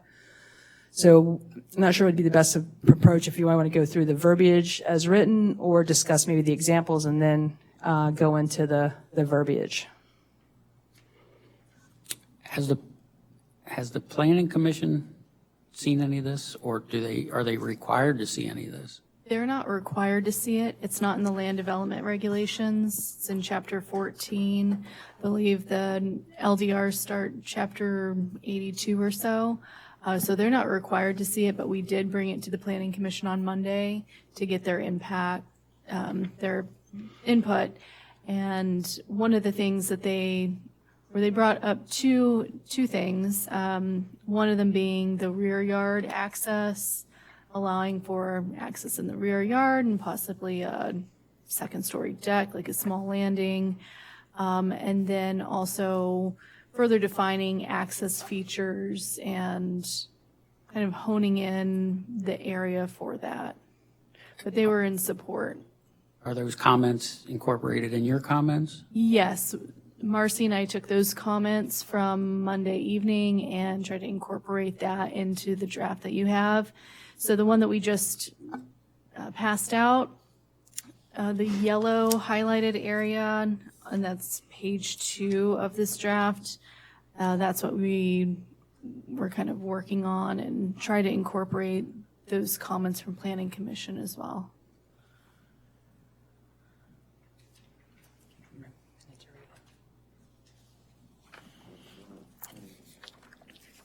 It's going to give you guys a minute to read it over. How would you like to present it? So maybe go ahead and I'll give you guys some examples and then we can kind of go through the verbiage. So what you have hard copied in front of you is an actual permit that we've had come in. So what they have here is, let's see, let me kind of zoom in a little bit.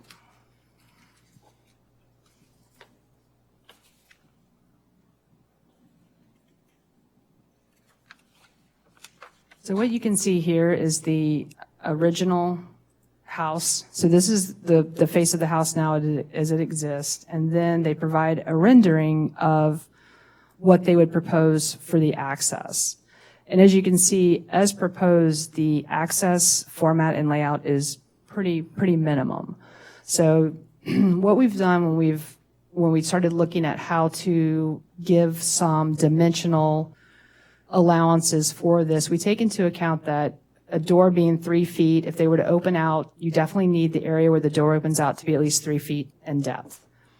Then the stairs will follow through with 3 feet. A landing would need to be 6 feet because it takes in the stairs going down at 3 feet and then of course going down to the grade level at 3 feet. So this is one example. When you actually look at the size of the stairs and what they actually end up being depth-wise from the outer edge here, the full depth of them, a little over 9 feet. So that gives you the 3 feet stair width there. It's probably a little wider, and then 1 foot 4 feet in between. So they kind of give a little space as you go down the stairs. So this is one example of what we've been seeing as far as planning and permitting. And when you look here,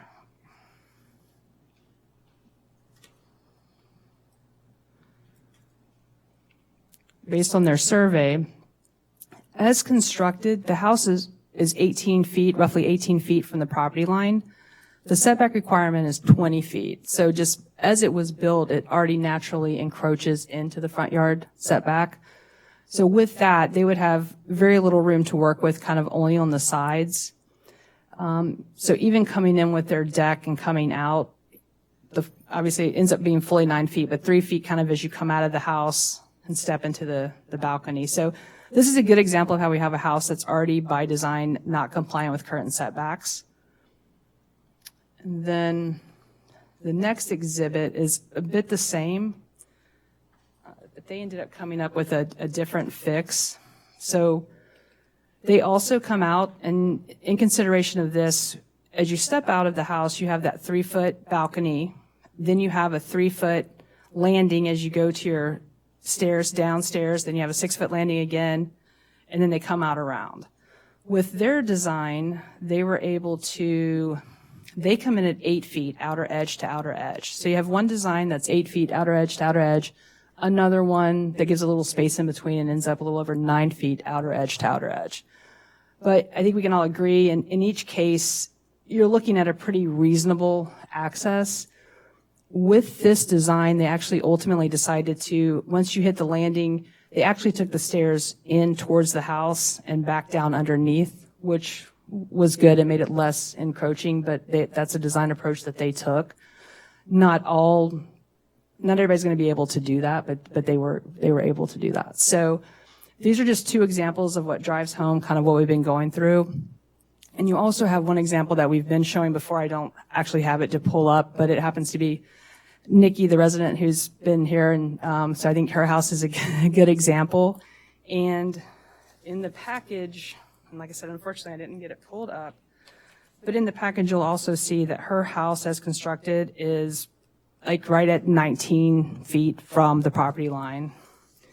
And what she would like to do, or, the family would like to do, is add onto that another 10-foot balcony, positioning the stairs on the side.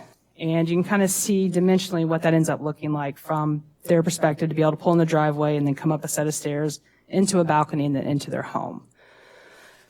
So we have a couple of different instances there to drive home the fact that some people just want to have like the minimal landing at the top. Other people like to take more advantage of their front yard, get a little balcony in there. So we're trying to figure out how to realistically come up with some verbiage that accounts for that and takes into account minimum access with necessary, and how we work within that and be cognizant of, how to make that reasonable for usage, but not overly robust in some situations.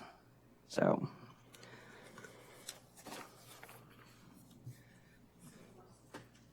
So with what you are all presenting now to us tonight for these changes, do you feel like that's going to, because you've got quite a number of homes that you're looking at now between raised and new builds, do you think that this is going to be our best foot forward in helping our residents to be able to build, but not going so far away from where we are that we would be in a bad area? Does that? No, it makes sense. And that's the same thing that we were struggling with. And then how to capture that in words, started becoming very kind of difficult.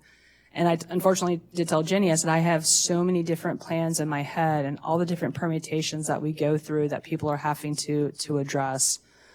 I do think this is a good step forward. I do know that there is some massaging to be had here as far as maybe being a little more clear, again, recognizing to accompany this with exhibits for the designers and the homeowners to understand what we're trying to allow and what we're trying to get at.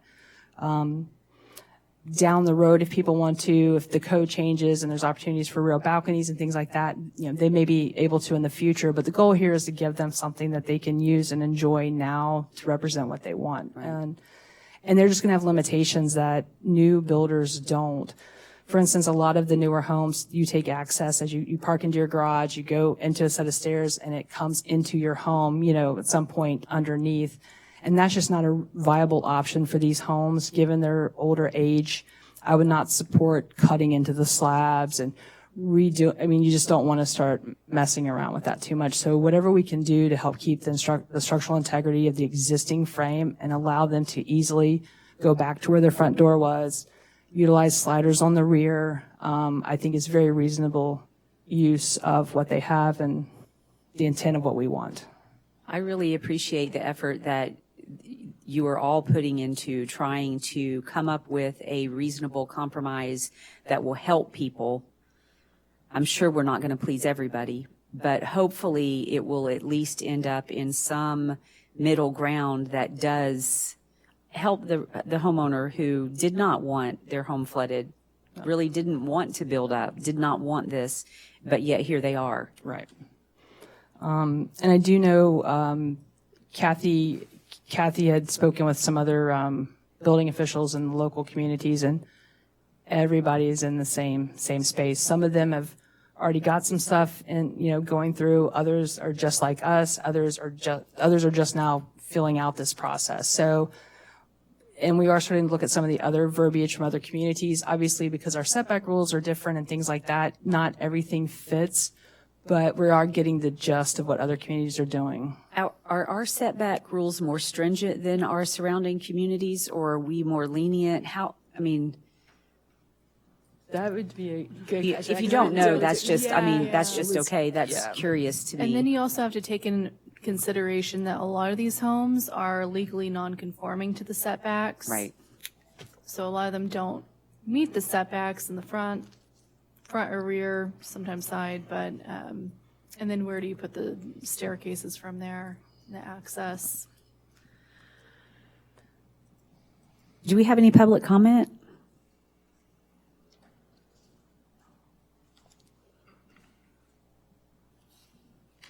And just to give you context, these are the owners of the third one here where you have the survey and they have the nice 3D layout. So that kind of gives you an idea. Well, Brennan Simi, 14024 Vivian Drive. Like Marcy said, that's our schematics there that you have there. Number one, like the effort that the mayor has been putting into this and the emphasis that y'all have had, the extra meetings, can't be thanked enough. The genuine working with the community and the concern, particularly when you have other families here, so it's just not an isolated incident or single family. So the effort that y'all are putting into this and the additional meetings, it means a lot. It really does. When it gets kind of the specifics, I do think that the 10 feet should be kind of a reasonable place to start. I think the 6 feet, you really literally are talking about just doors and accesses and things like that. I think with 10 feet, it builds flexibility for people to change. I think after our military service is over and we come back to the area, because we'll still be our forever home, when we get old, we may have to require a lift, things like that. Things might need to have a little bit more room to move in and get things into a house instead of just a narrow stairway when it comes to mobility issues, or if we were ever to sell or have someone else, an elderly family member, come in. I think that's a reasonable consideration than just the bare minimum of what it takes to get the stairs and the door open. So that's kind of, I think, as our point of view on it. And again, we don't want to ever encroach on a neighbor. We understand that there's reasons that there were setbacks designed, and then also things for us to kind of look at it. And we didn't know it's on our own fault for not looking at the original schematics. There's an additional 10 to 12 feet from the start of our property line to the actual street itself. So there is even more setback to the eye than what actually meets the property lines. So I appreciate that. Thank you. Thank you. Do we have any additional public comment? Commissioners?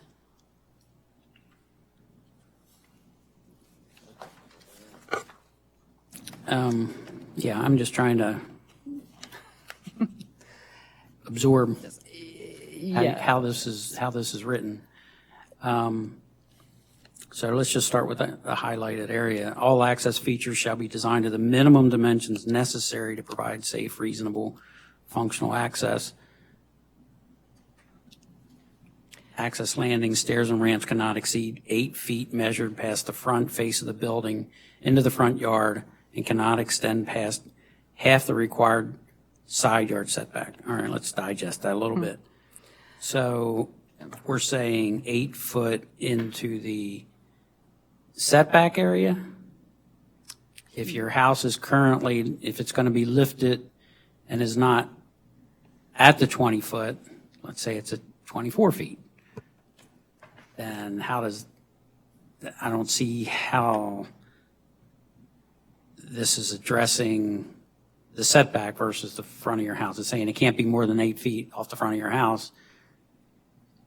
In that case, it would be 4 foot into the setback area instead of you're getting your full 8 feet. How's that? Right. I'm just trying to understand the intent and the arguments that you might have down the road and the arguments of here. I mean, I'll even step back even further. What's the whole purpose of setbacks? It's because of the uniformity off the seawall or off the curb. Is that correct? It's just that when you're driving down the street, you have somewhat of a uniformity of a neighborhood. Correct. Yes. Okay. I think this stems from many of our homes, our older homes, are legally non-conforming, don't meet the current setbacks. So trying to create some sort of allowance for that staircase and landing in the front without really knowing everybody's setbacks. Some people's setbacks can be a lot closer to the property line in the front than others. So measuring from the property line, like we do with setbacks, backward toward the house, we foresee that there might be some issues that we're not seeing right now with raising homes and then not being able to get them their staircase and landing. So in this, how we have it written is really measuring it from the front face of the building instead of that property line for the front. So they are allowed or can have that access in the front. And so with that, because that was one of the things we were struggling with, it's like, okay, to your point, if you're 4 feet back, and I did have some verbiage that I was trying to get that across and we couldn't seem to, but if you are 4 feet back, we would still say, okay, we're going to give you that 8 feet, which would mean you get the 4 feet by right that you would have been able to have, but you also get an additional 4 feet. So at no point would you get 8 feet, even if you're behind your setback or if you're 4 feet into your setback and only 16 feet away, that 8 feet would still be applicable to you. We did have a caveat about in no situation would you be closer than X to the front property line. Then it just started to get a little wordy. So I think this is going to help us hash it out as far as kind of what you guys see. The front yard right now has no encroachment caveats, whereas the rear yard has a caveat of second floor and above balconies can basically cantilever into the rear yard setback up to 4 feet. But there's really none for the front. There's no caveats for that. In our current code allows for that 4 foot in the rear for second and above. As long as there's no supporting columns. Yes. Correct. So, back to my earlier comment, if the whole idea is to keep the neighborhood consistent from the curb, and why wouldn't we be measuring from the curb if it's currently a 20-foot setback and you cannot exceed more than, you pick it 12 feet off the curb. Right, so you would flip it around. Regardless, so if you're already encroaching, like this first applicant here, you're already encroaching 2 feet,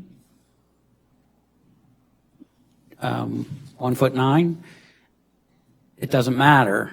You still can only encroach into the 14 feet. If you follow what I'm saying? Yeah, I think if the goal is uniform, to maintain the uniformity and to keep that, then that would definitely be a kind of a different approach than what can we minimally give existing houses outward versus looking for a defined setback moving forward, just saying, okay, you can do as long as you're 10 feet off, then that creates the uniformity that you're talking about. I think with this, we definitely had in mind the challenges of elevating the structures. If we switch to the setback by right, in that case, then that would allow for new builds as well to start, or maybe it's a combination of both. You can't encroach any more than 14 feet. You massage the numbers. Right. Mm-hmm. You can't encroach any more than 14 feet in this application, or a maximum of how much room do you need to get out your doors? Is it 6 feet? Is it 4 feet? I don't know. Or a maximum of for a landing. What I'm also thinking of is these smaller lots that we have, and if one of those homes or duplex wants to elevate and their lots don't conform to the minimal lot depth that we already have in our code, we have a lot of lots like that, that may be 50 or 70 feet in depth. Their setback, they're legally non-conforming. They don't meet the Right. current setbacks. But that's where you can So get where does that your minimum. You still raise your home, and we're still going to give you a way to get out. You can still use your front entrance. You don't have to reconfigure your home to use your front entrance. But that's when it becomes a minimum. I don't know. Right. Does that make sense? I don't know. It's a The hash. min-max under these conditions, it's this, and under these, yeah.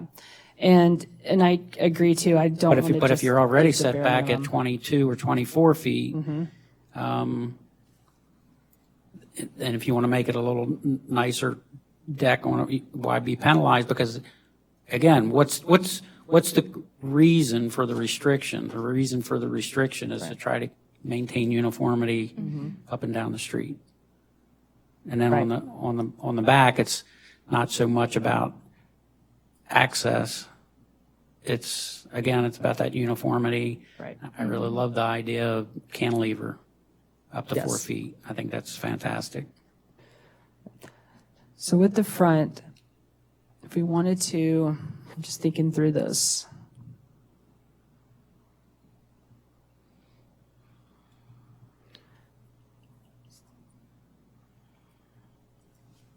So basically, with that, we would say elevated homes would be allowed to encroach into the front yard setback a maximum of X amount of feet.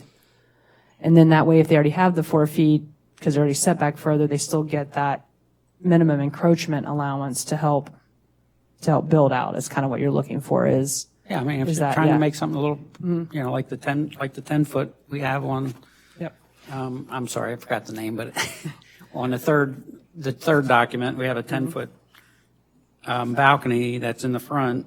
Yep. That's a place of enjoyment. I don't know, that might be the way that the sun sets. They might get the sunset on the rear balcony, and they like to be out on the front balcony in the evenings. So. As long as it's not encroaching Right. on the street view, and is that reasonable? And that's kind of one of some of the stuff. So like if you look at the survey that we have here, for instance, this property is 23 feet off, but once actually it's a little closer they have a little butt out here. But as designed right now, their stairs would be 11 feet 9 inches off the property line. And what I would foresee a desire for is, getting the balcony, like you were saying a little bit, and wanting to be able to do that. And how do we manage that encroachment unless we do that setback requirement or the minimum maximum encroachment kind of requirement, and giving that flexibility, but also not overbuilding in the front such that it's Right, so obtrusive. in that case, if you're only, and maybe I'm not reading it properly, but at the end of the day, you're 11 foot 9 off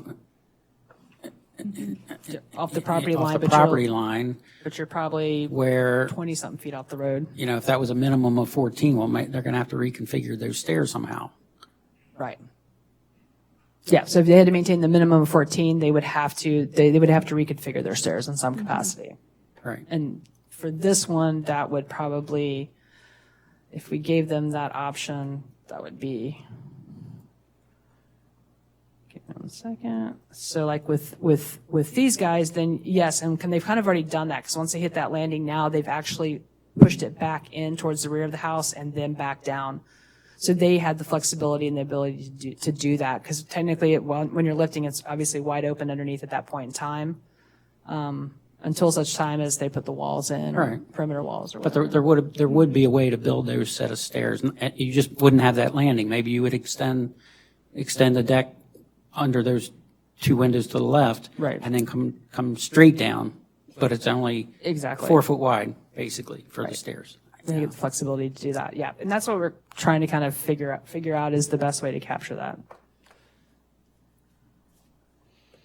So you're maintaining that view. You just don't want to see that house driving down the road and then one just jumps out. Yeah, yeah. And I think that's the whole point. So, So you were both working on this right up until you came in. Yes. So, and appreciating your busy days, what do you think is realistic for when you will hammer something out that you're comfortable with to come out? I love that you're here tonight and you're presenting this in a voting meeting as a conversation, because we talked about, I mean, just the length of time it takes to get something moved through the processes Right. and what we could do to speed that, or not to speed it, but to move it along in a quicker fashion for the residents and for you guys too, because you all need to be able to have those answers for yourself. So do you have an idea? I mean, do you think that we have a workshop in 2 weeks? I'm assuming you would bring us back something again in 2 weeks, and maybe that would be the final, what you would really think would be a good answer for what we need? That's what I would hope for. Yes. That we would be able to use that as a first reading. Obviously, we'll have to talk to Tom and Robin, and make sure that Can we do a first hammered out. reading at a workshop? As a special meeting. The answer is no. No. It would have to be a special meeting. We've been talking about the possibility Of doing one? adding a special meeting, and so we're trying to Before. coordinate that. I would be in 500% of that if they were ready to do a special meeting to read it. If you're ready. If you're not ready, then obviously not, but. That's what we've been Yeah. talking, just exactly what Tom was saying. We've been talking about possibly having a special meeting before the budget workshop. Perfect. And then having that second reading at the next regular. I think we would be looking to have it just after the workshop. After. Yeah, So that's likely, right. probably to schedule it at 8 PM or 8:30 PM. Could we do it between the budget and the regular meeting or the workshop? I think the budget work session might go right to it. We can try, but I just, I mean, I'm looking, come on, these guys can't stay all night. I guess we'll discuss it and we'll make sure we meet all the reporting requirements. I'd rather come in a different night than have them. We couldn't do it wait before for the the budget meeting. because I don't think Tom's available until 4 PM. But I mean, we could always hold our budget meeting at 4:15.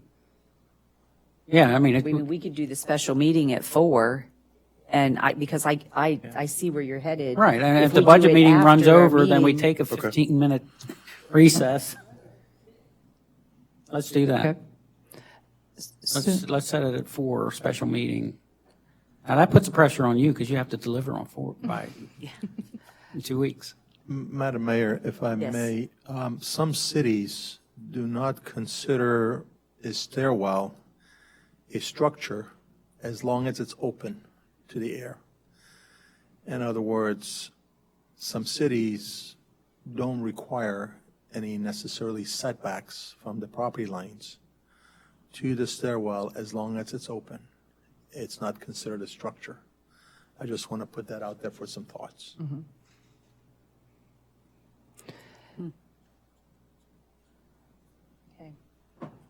I think, and with that too, for us to kind of hone in how we lock in this stuff, from you guys, again, this is kind of a good example, and then seeing this family's example as the third one of wanting the balcony in the front,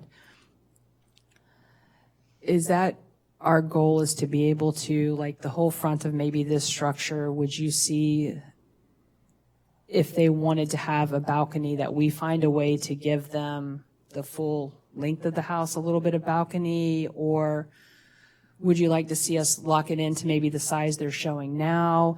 Those are kind of the things that we were kind of struggling through a little bit, because obviously the access is one part of it, but then once you get up to that thing, you could easily see how nice, 4 to 8 foot, 6 foot balcony coming off the entire length of the house would look very nice.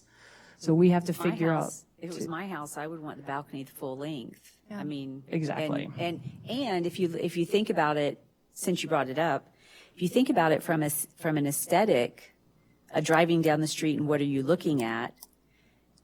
Driving down the street and looking at a house with a big full front porch is, in my opinion, much more attractive than just the little landing porch.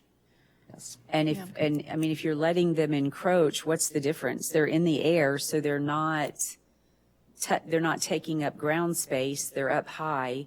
And if it was the whole length, I don't know that I would personally say, oh, no, you can't do the whole length of the house. I would feel like, why not? Okay. Okay. So then we could put some depth, define the depth of what would be permitted, and then once we go beyond that, what the access would look like and how we would work that in. So that gives us some good, I'm assuming in the rear as well, because people have sliders and stuff like that. So if they want something for the length of the home within the rear, then the rear always gets a little more, Yeah. we need to be very precise with that. And we were trying to put in some rules with where posts could be. Just with these homes, the ability to cantilever is not as readily available as when you are constructing a new home. It gets built into the structure by design. So the ability to cantilever 4 feet wouldn't be possible, but possibly 2.5, depending on the depth and where the posts go. So I did foresee adding some language to kind of, to the extent possible, cantilever the portion of it. But again, having some rules around the depth that would be allowed and how the stairs could be oriented with that. I think just to go back to the front, or even it would be the rear, the same, when you talk about allowing the porch to go the length of the house. I recall a conversation with a resident about having to lift their home and no longer having use of their front yard, where if they were ground level, they would be able to walk out their front door and utilize their front yard. And when you make me go up in the air, and you're making me go up in the air because I flooded, and now I don't have a front yard, so giving them a porch is like allowing them to continue to use their front yard, to have that type of use for them, their family. Correct. And to me, that makes perfect sense, so long as we can do that and you can make that work. You can Right. wordsmith that. Reasonable and it's consistent. reasonable, and yeah. I think it would. I think it would be Be more nice. attractive if they Much can more do- attractive. Absolutely, and make it usable. I think Yeah. it needs to be 6 feet, not 4. Because 4 feet doesn't really give you much room to do anything. Correct. Yeah. So I would be okay with 6. Yeah. And that was one of the things we talked about, like reasonable use of the stairs, because you are hauling your appliances, your furniture, everything Right. you're doing is going to be going up though. So we do want to be reasonable with that. So what are we saying here? So if you lift your home or build new, regardless, you have, let's say you're lifting your home, you currently have an at-grade slab that you have outdoor furniture. So you lift your home, you've lost that. Now, that slab was not counted against you as far as your setback because it was just a slab. So now that you've lifted your home, if you build that deck, that patio that you had, now you're not allowed to do it because you have to have supporting columns to build that patio, same size. So that's what we're saying, or correct me if I'm not hearing correctly. The structure, as to Commissioner Gavahi was mentioning, the structure would still have a requirement of the 30-foot setback if you're on a seawall. However, if you wanted to build, let's just call it 10-foot max, you could put columns to a patio so that you could use your outdoor space, your elevated outdoor space, because that's your living space. You want to walk out of your kitchen, you want to walk out of your living room and just sit out and enjoy the air. You don't have to go downstairs to do that. Right. I see value in that. Right. And back again to the front, I really think it's, if you find that the minimum is 6 feet that you need comfortably to be able to access your home, then I think that you first start with a maximum 14 feet from your setback. But if you were going to encroach into that, we're going to give you at least 6 feet to get out of your house. if that makes sense. Does that make sense? I think so. Because we don't want to have to give up the reason we're here. Now you elevate your home, and now you can't enjoy the outdoors anymore because you can't go out and enjoy that patio that you have ever since you bought your home. I don't think that's what the community wants. Agreed. And with that, I foresee we will have, some people will want the deck open, other people would want to go ahead and cover that. So those are things we're going to have to, agree that that's reasonable use of it to cover it. And I see, just kind of thinking through all the things that people want. So we will have to be clear with that. I think once we get to the stairs, those remain, to his point. If we wanted to do some wordsmithing around not encroaching into the setback because it's the stairs, then it's open air, just like these are shown. But then you could possibly walk into a covered patio, which you'd want if you're coming in out of the rain, because they don't have the option to come in through their garage and straight into their home. They're going to be exposed to the elements. So it'd be nice to have that cover if they wanted that. So, and as of right now, this will only be applicable to the elevated homes because it is in the moving structures. As we move forward through the land development regulations throughout the coming year or whatever, if there are other things that we want to talk about, but this right now will only pertain to the restraints and restrictions that elevated homes are experiencing. Correct. Yeah. Anything further? I look forward to seeing whatever you bring back. Okay, I think it'll good. be much further along. So, but no, the feedback we got tonight is priceless in how we move forward because we do understand what you guys want. I think we have some really good examples too. So yeah, I really appreciate that. And That then helps. for the rear, I know we mostly focused on the front, but on the rear, was everybody comfortable with, I know Commissioner Kerr, you mentioned 10 feet from the back. It's hard to place furniture on anything less than 10 feet. It is. Yeah, true. So 10 feet. Okay. And with the way that we drafted our accessory structures, this isn't going to be much of an issue. I don't foresee. So I think They that'll cannot work. be enclosed though, right? I mean, they cannot be enclosed and become like a extension of the house. No. It has to Correct. have outdoorsy character. Yeah, I think I have a few ideas about how we can kind of hone that in. Yeah, so. Great, thank you. Thank you. Thank you guys so much. Thank Appreciate you. it. So with no contracts and agreements, next on the agenda is new business, the Edward Byrne Memorial Justice Grant, Pinellas County Support Letter. City Manager? Thank you, Mayor. Mayor and Commission, we received a request from Pinellas County to provide a letter of support for the county receiving an estimated $232,520 from the Edward Byrne Memorial Justice Assistance Grant. We are not receiving the funds directly for us. This is simply a request. The city supporting the county's participation in the program and the subsequent disbursement of the funds. We did this last year, didn't Yes. we, Robin? Yes, I remember. Do we have any public comment? Commissioners? Comments? Is that a state grant? Yeah, I think so. I should know because in a prior life, we got lots of them. I can find out. It's a federal, I'm sorry, I think it's a federal It's a fund. federal grant, yeah, federal money. We did this, we signed this letter last year, Or why not? yeah. All right, I make a motion that we support the Edward Byrne Memorial Justice Assistance Grant by providing the support letter. Do we have a second? A second. City Clerk, would you call the roll, please? Vice Mayor Kerr, Yes. Commissioner McGinn, Yes. Bayou. Mayor Brooks. Yes. The motion carried 4-0. Next on the agenda is agenda setting for the July 23rd, 2025 BOC regular workshop at 6 p.m.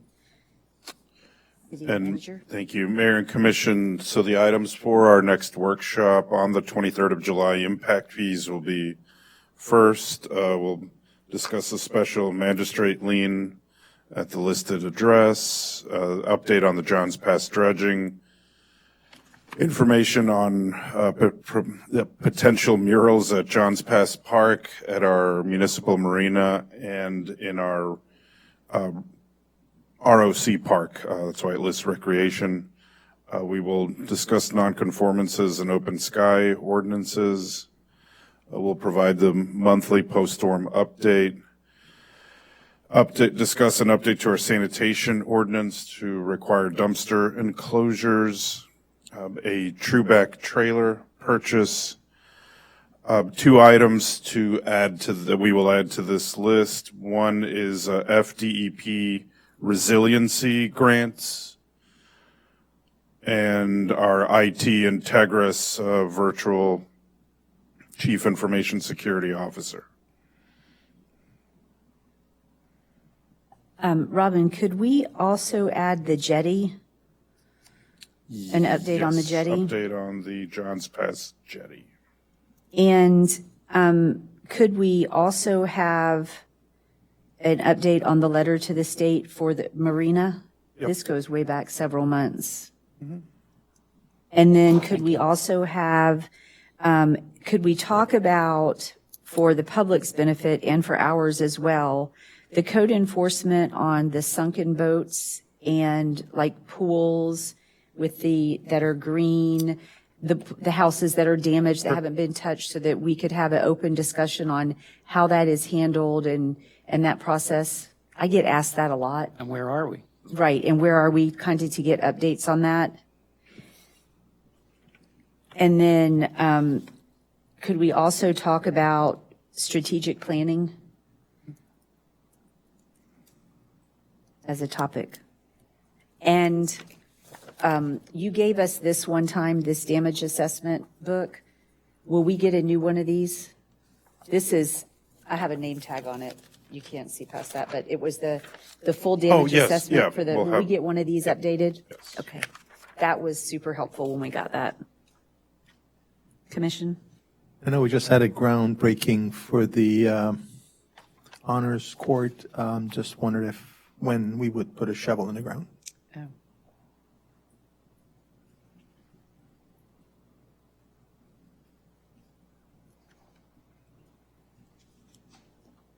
Commissioner, any comments?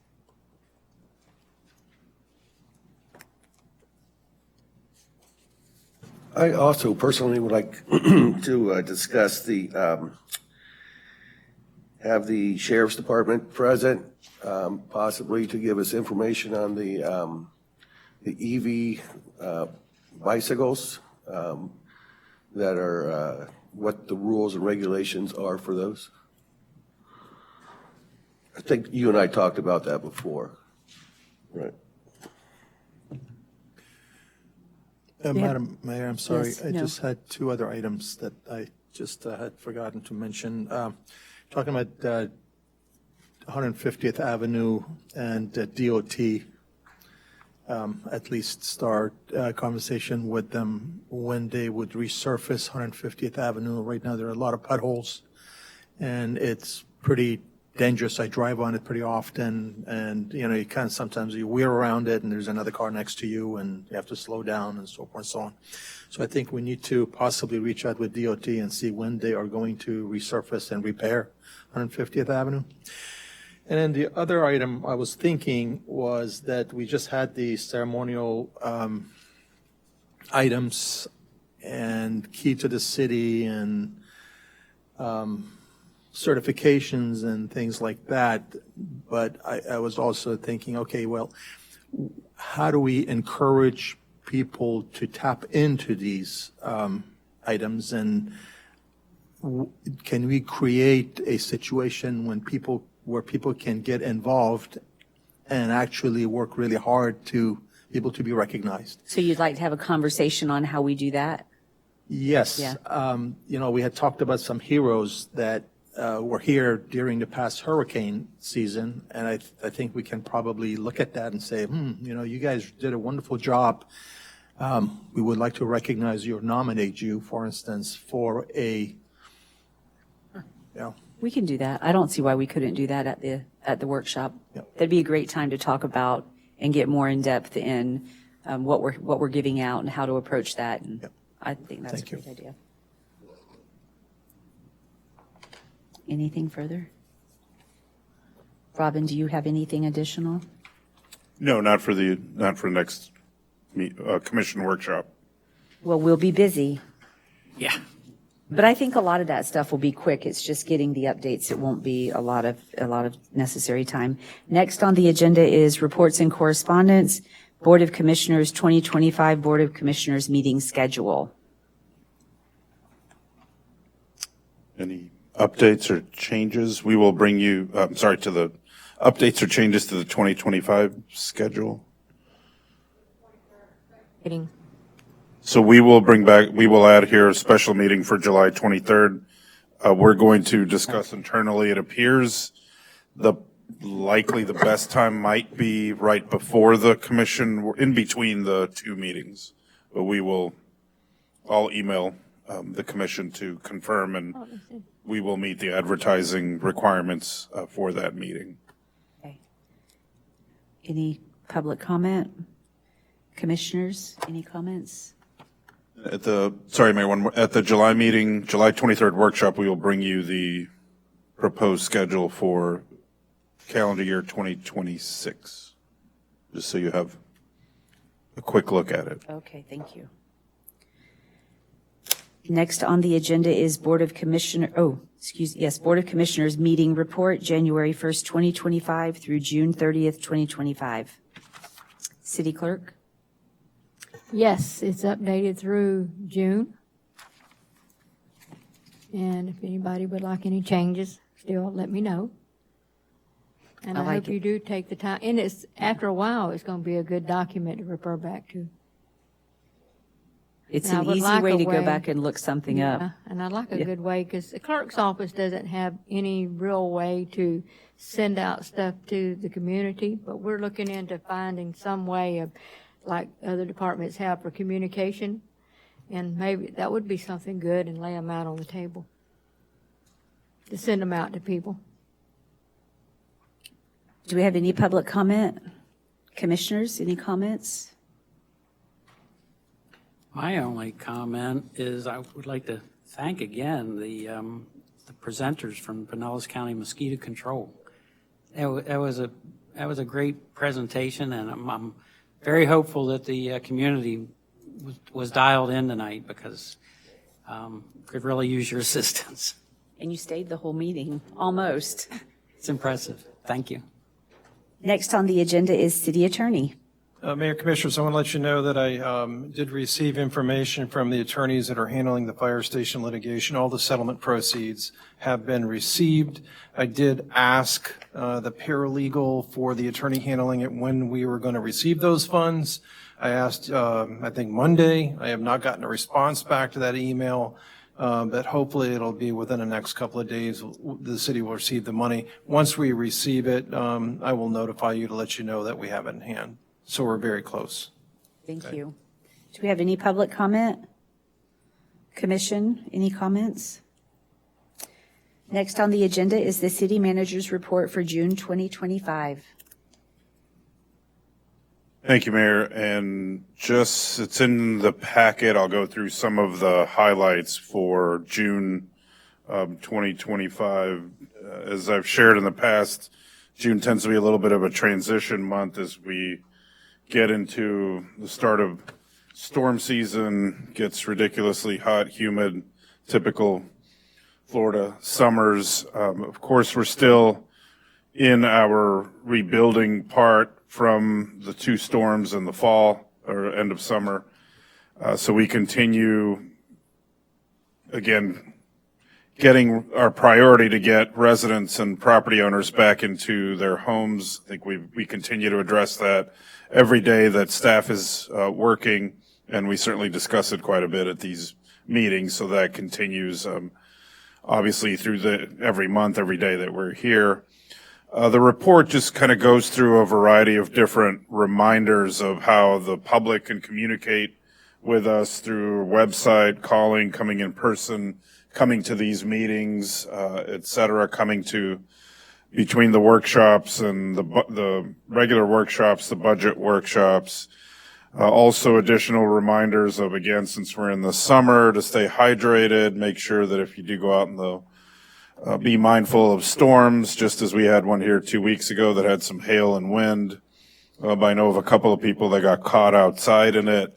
Be a good idea to take a look before you go outside as to what might be brewing, because it can happen in the matter of seconds that a storm looks like it pops up right above you without you even noticing, which we experienced on July the 3rd. Again, just scrolling through activities that were held. We held the 2 grand openings, as Commissioner Gobey mentioned. We held our annual monthly cleanup that the Trash Pirates helps coordinate the first Saturday of every month. And of course, numerous, the 5K run that was mentioned earlier, recreation, and a couple of youth softball tournaments. So June, July tend to be a little bit slow, particularly after the 4th. But we do remind folks of upcoming activities as well, including city meetings. We do encourage folks to sign up so that they can receive our email updates, which update upcoming events, meetings, activities that can be done through the city's website, through the subscribe. Again, we celebrated the groundbreaking related to weather and the fact that we're in hurricane season. Reminding folks that we do have a page through our Thorgard weather station that is located on top of the recreation center. We did include in this report the website where you can click on it and it will give you an update of the weather right above us. We used it quite a bit on July the 3rd when there were a few thousand people here. Again, we go through several pages reminding folks that we are in hurricane season. Everyone, please take a Pinellas County Hurricane Guide with you. We have quite a few here at this building, and the library has some as well. And again, just reminding folks of also the Ready Pinellas mobile app. It's a good time. It provides emergencies, weather updates, or anything else, the road closures that may be impacting particularly major roads. As we get further down, other reminders, we get questions this time of year, why is the city not picking up the seaweed on the sand? And as is explained, we are not allowed to pick up some of it. We can pick up most of it, we can pick up a little bit of it, but it is part of the ecosystem. It does have useful purposes, including source of food for various land and aquatic life. So that's gets washed up and then it gets washed away. Update on our city visioning. Our contractor consulting firm, Kimley Horn, should be completing that over the next, probably over the next month. We are having a public meeting on July the 22nd here at our commission chambers to go over questions from our, any questions that any resident, property owner, or business may have about our community development and all things planning, zoning, but we will also provide an update on our master plan that we hope to adopt here over the next few months. We go into discussing the budget and a little bit of the process and where we are that we've covered in our workshops. It did include a listing of millage rates from last year. Right now, cities are setting, and the county and other taxing authorities, special districts are setting their budgets for next year and setting their millage rates. So you can see where we compare to other cities here around us. Some cities that are towns that are smaller, and of course some that are bigger, such as Clearwater and St. Petersburg. It did include a little bit of a sample of the impacts from the storm on our revenue and on our budget that we've discussed at the workshop. So folks have a little bit of an idea. Even included information on the emergency bridge loan request that we have set forward, and then preliminary budget, what the city is looking to spend preliminarily for next fiscal year, and also that our final 2 meetings will be September the 10th and September the 24th, where the commission, public hearings and meetings where the commission adopts the budget for next year. Included information on our financial transparency information on our website through our financial software Clarion. Folks can go in and look at how much money the city has received, our inflows or revenues, and where the city has spent it, our outflows. We even have a listing of payments that the city has made, and that's available for the public to view. Again, more reminders of helping to keep our sand, our beach as clean and litter-free, and please keep the pets at home. Please be, e-bikes, non-motorized bikes are not allowed on the sand, no glass, there's no smoking other than cigars are allowed on the beach, on the sand. So we're constantly reminding folks of those. And again, as we proceed through other reminders from sanitation about our trash and garbage collection, recycling, debris pickup post-storm, just reminding folks to begin to prepare as we are in hurricane season. Hopefully, again, we don't have another flood or very large wind event, but it's a good idea to prepare your house, get everything ready for the summer. Even a quick thunderstorm can knock a tree over or move branches, etc. So in reminding folks of Wednesday is our brush pickup as well as larger items, bulk items, and again, our weekly recycling. Also reminding folks of stormwater through our public works and stormwater funds of exactly how runoff can end and how to help us keep your property yards free of various pollutants that eventually make their way to the Gulf and to the Bay. Just like in a popular movie, all water ends up in the ocean, I think is from if anybody's seen Finding Nemo or the second Nemo. Public Works gives a little bit of an update on our projects. We'll have updates on the start time at the workshop, but again, we've from the street end projects to the Court of Honor through our road project over at off of 140th and Pruitt, what we call Area 3. That one has begun, but we'll provide start dates on the others. A little bit on the Honor Court has the tentative schedule, but we'll provide some updates because the mobilization, I don't think, occurred this week exactly, but we'll provide an update. And then just a recap of the completion of the beach growing in project to reinforce and re-strengthen our beach grounds. Included a copy or a little bit of and a link to the fire department's annual report. A lot of wonderful information on number of activity from during calendar year 2024 for, again, the majority of our responses for medical fire incidents and what our average response time. And again, as we continue through the report, a lot more reminders. Our marina looking for just some updates on post-storm, finished most of the repairs, the last one being the power pedestals that are in the process of being installed. We're going to look at the next workshop again to look at murals. Here's a sample of what one might look like at the marina if approved.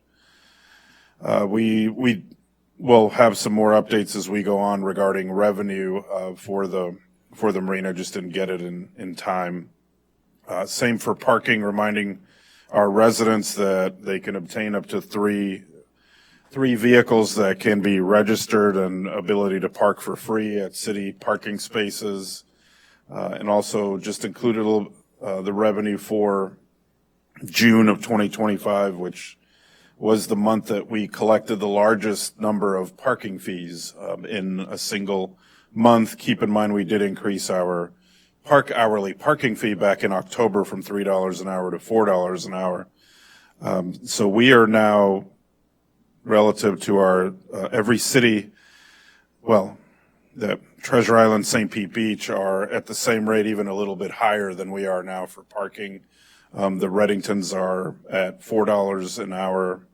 As we go north through the beach, a couple of the lots seem to be a little bit less than $4 an hour, but so we're comparable with I think our main competitor for coming out whether to go to Madeira Beach or Treasure Island or St. Pete Beach, we're all at least at $4 an hour. I've been reminding folks of the process. Another reminder of our beach library and the services that they offer, including downloading materials, checking out museum passes. And we conclude kind of with upcoming events through the month of July, including meetings. And Jay wanted to give a quick update on July 3rd. All right. Good evening again. Sorry, this may end up sounding like an acceptance speech, so just play the music if I get too long. So to give you guys kind of a recap, the event went pretty well, I felt. We began at 6, ended at about 10 o'clock. We got more rain than we expected right at 8:50. 10 minutes before the fireworks were supposed to go off, and at about 9:15, I got a phone call from our fireworks company saying, there's a good chance everything is destroyed. So, obviously, we still had it. So, I've made like a quick list, and sorry if I run through, but I'll kind of give you guys a background of everybody that was involved. It may have seemed like just a handful, but I think just about the entire city had their hands on it at some point. So, I had give you guys an idea, Max was shuttling people back and forth through the barges in the building department's boat. And then I had 3 staff members, Haley, Ashley, Kate, and Kaylee, who were working the bar and doing other stuff at the event. So plus additional rec staff that helped set up and do all that other stuff. The community sticking around, the residents, the visitors, the vendors, everybody for attending the event. We had like 3 rushes of attendees that showed up, went home every time it rained, which was very surprising, but it worked. Commissioners, obviously, mayor as well, that attended the event. Jeff actually helped me brush water off the stage while it was raining to keep the bands playing. So Robin and his family were there assisting. They helped pick up trash afterwards. Jill with the chamber helped pick up trash afterwards. FD cleared the fireworks show for us twice. They normally only have to do it once, but the second time around, they made sure it was still safe. Parking department with cones and signage, Public Works with the restroom trailer. Our cleaning crew cleaned up the rec center, which was destroyed when we let everybody inside, but from a safety perspective, it was the best opportunity for us. Sanitation cleaned up our mess the next day, which was helpful as always. Spieler and his company and his staff for the barge assistance. Our fireworks company who stuck around mainly because he had a lot of other shows the next 2 days and didn't want to come back. My dad was in the building pushing water out of the building, and my daughter was standing there keeping him on task, so that was helpful. Our sound guy and the band stuck around and played in the rain, which was incredible. We got lucky. No equipment was lost, so I appreciate that. The PCSO, Snyder, Deputy CM, Deputy Backstrom, whoever else I forgot, and our Marine units that helped make sure that it was safe. The most terrifying visual for me the entire time was the boat that sat out there in the storm, in the lightning, in the water while this was all going on, because that thing is one giant piece of metal. So I was very, very surprised and very shocked, but appreciative that they did that. Winn-Dixie as usual for the parking. I'm trying to think. I have one other. And everyone who texted me directly while it was pouring down, raining, and lightning, if we were still going to have the show, and everyone who texted afterward to say thank you. So there was a lot. And I think I mentioned everybody. If I forgot anybody, I'm sorry, but I just wanted you guys to know the full picture of it. So anyway, thank you. And to add to what Jay said, we did have to make a quick decision to get people inside that were out in the back. I, under the impression that there were quite a few people did leave as it started to rain, but there were a few hundred people in the back, and that thunder and lightning was directly above us, so we quickly moved as many people as we could inside. All just left quite a bit of trash, some water, and nothing was like significant. Nothing was destroyed, I don't think, but it didn't look like it after. But of course, people started kind of grabbing chairs and sitting. But it was could have been obviously very dangerous with that many people outside. So I do want to thank Jay and his staff for everything that he just said. And I think it worked out as best as it possibly could. And folks enjoyed the show. Yeah, and Robin did mention the ThorGuard system. We have that on the roof. It measured 2.5 inches of rain in 15 minutes, which in my time with the city, I'm sure storms excluded, was probably the most intense storm that we've seen.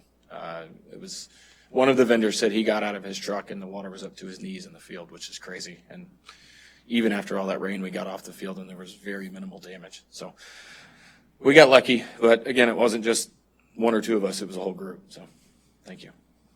Did you happen to swim? I heard you took a did. dive. I heard you had a moment. Yes, I left one. Jeremiah, the city partner photographer, got a picture of me, video of me sliding in the water. He told me he didn't get it the first time, so he did it a second time. I think he was just trying to get me to go again. So, but yeah, we had a little bit of fun afterward as well. The show was great.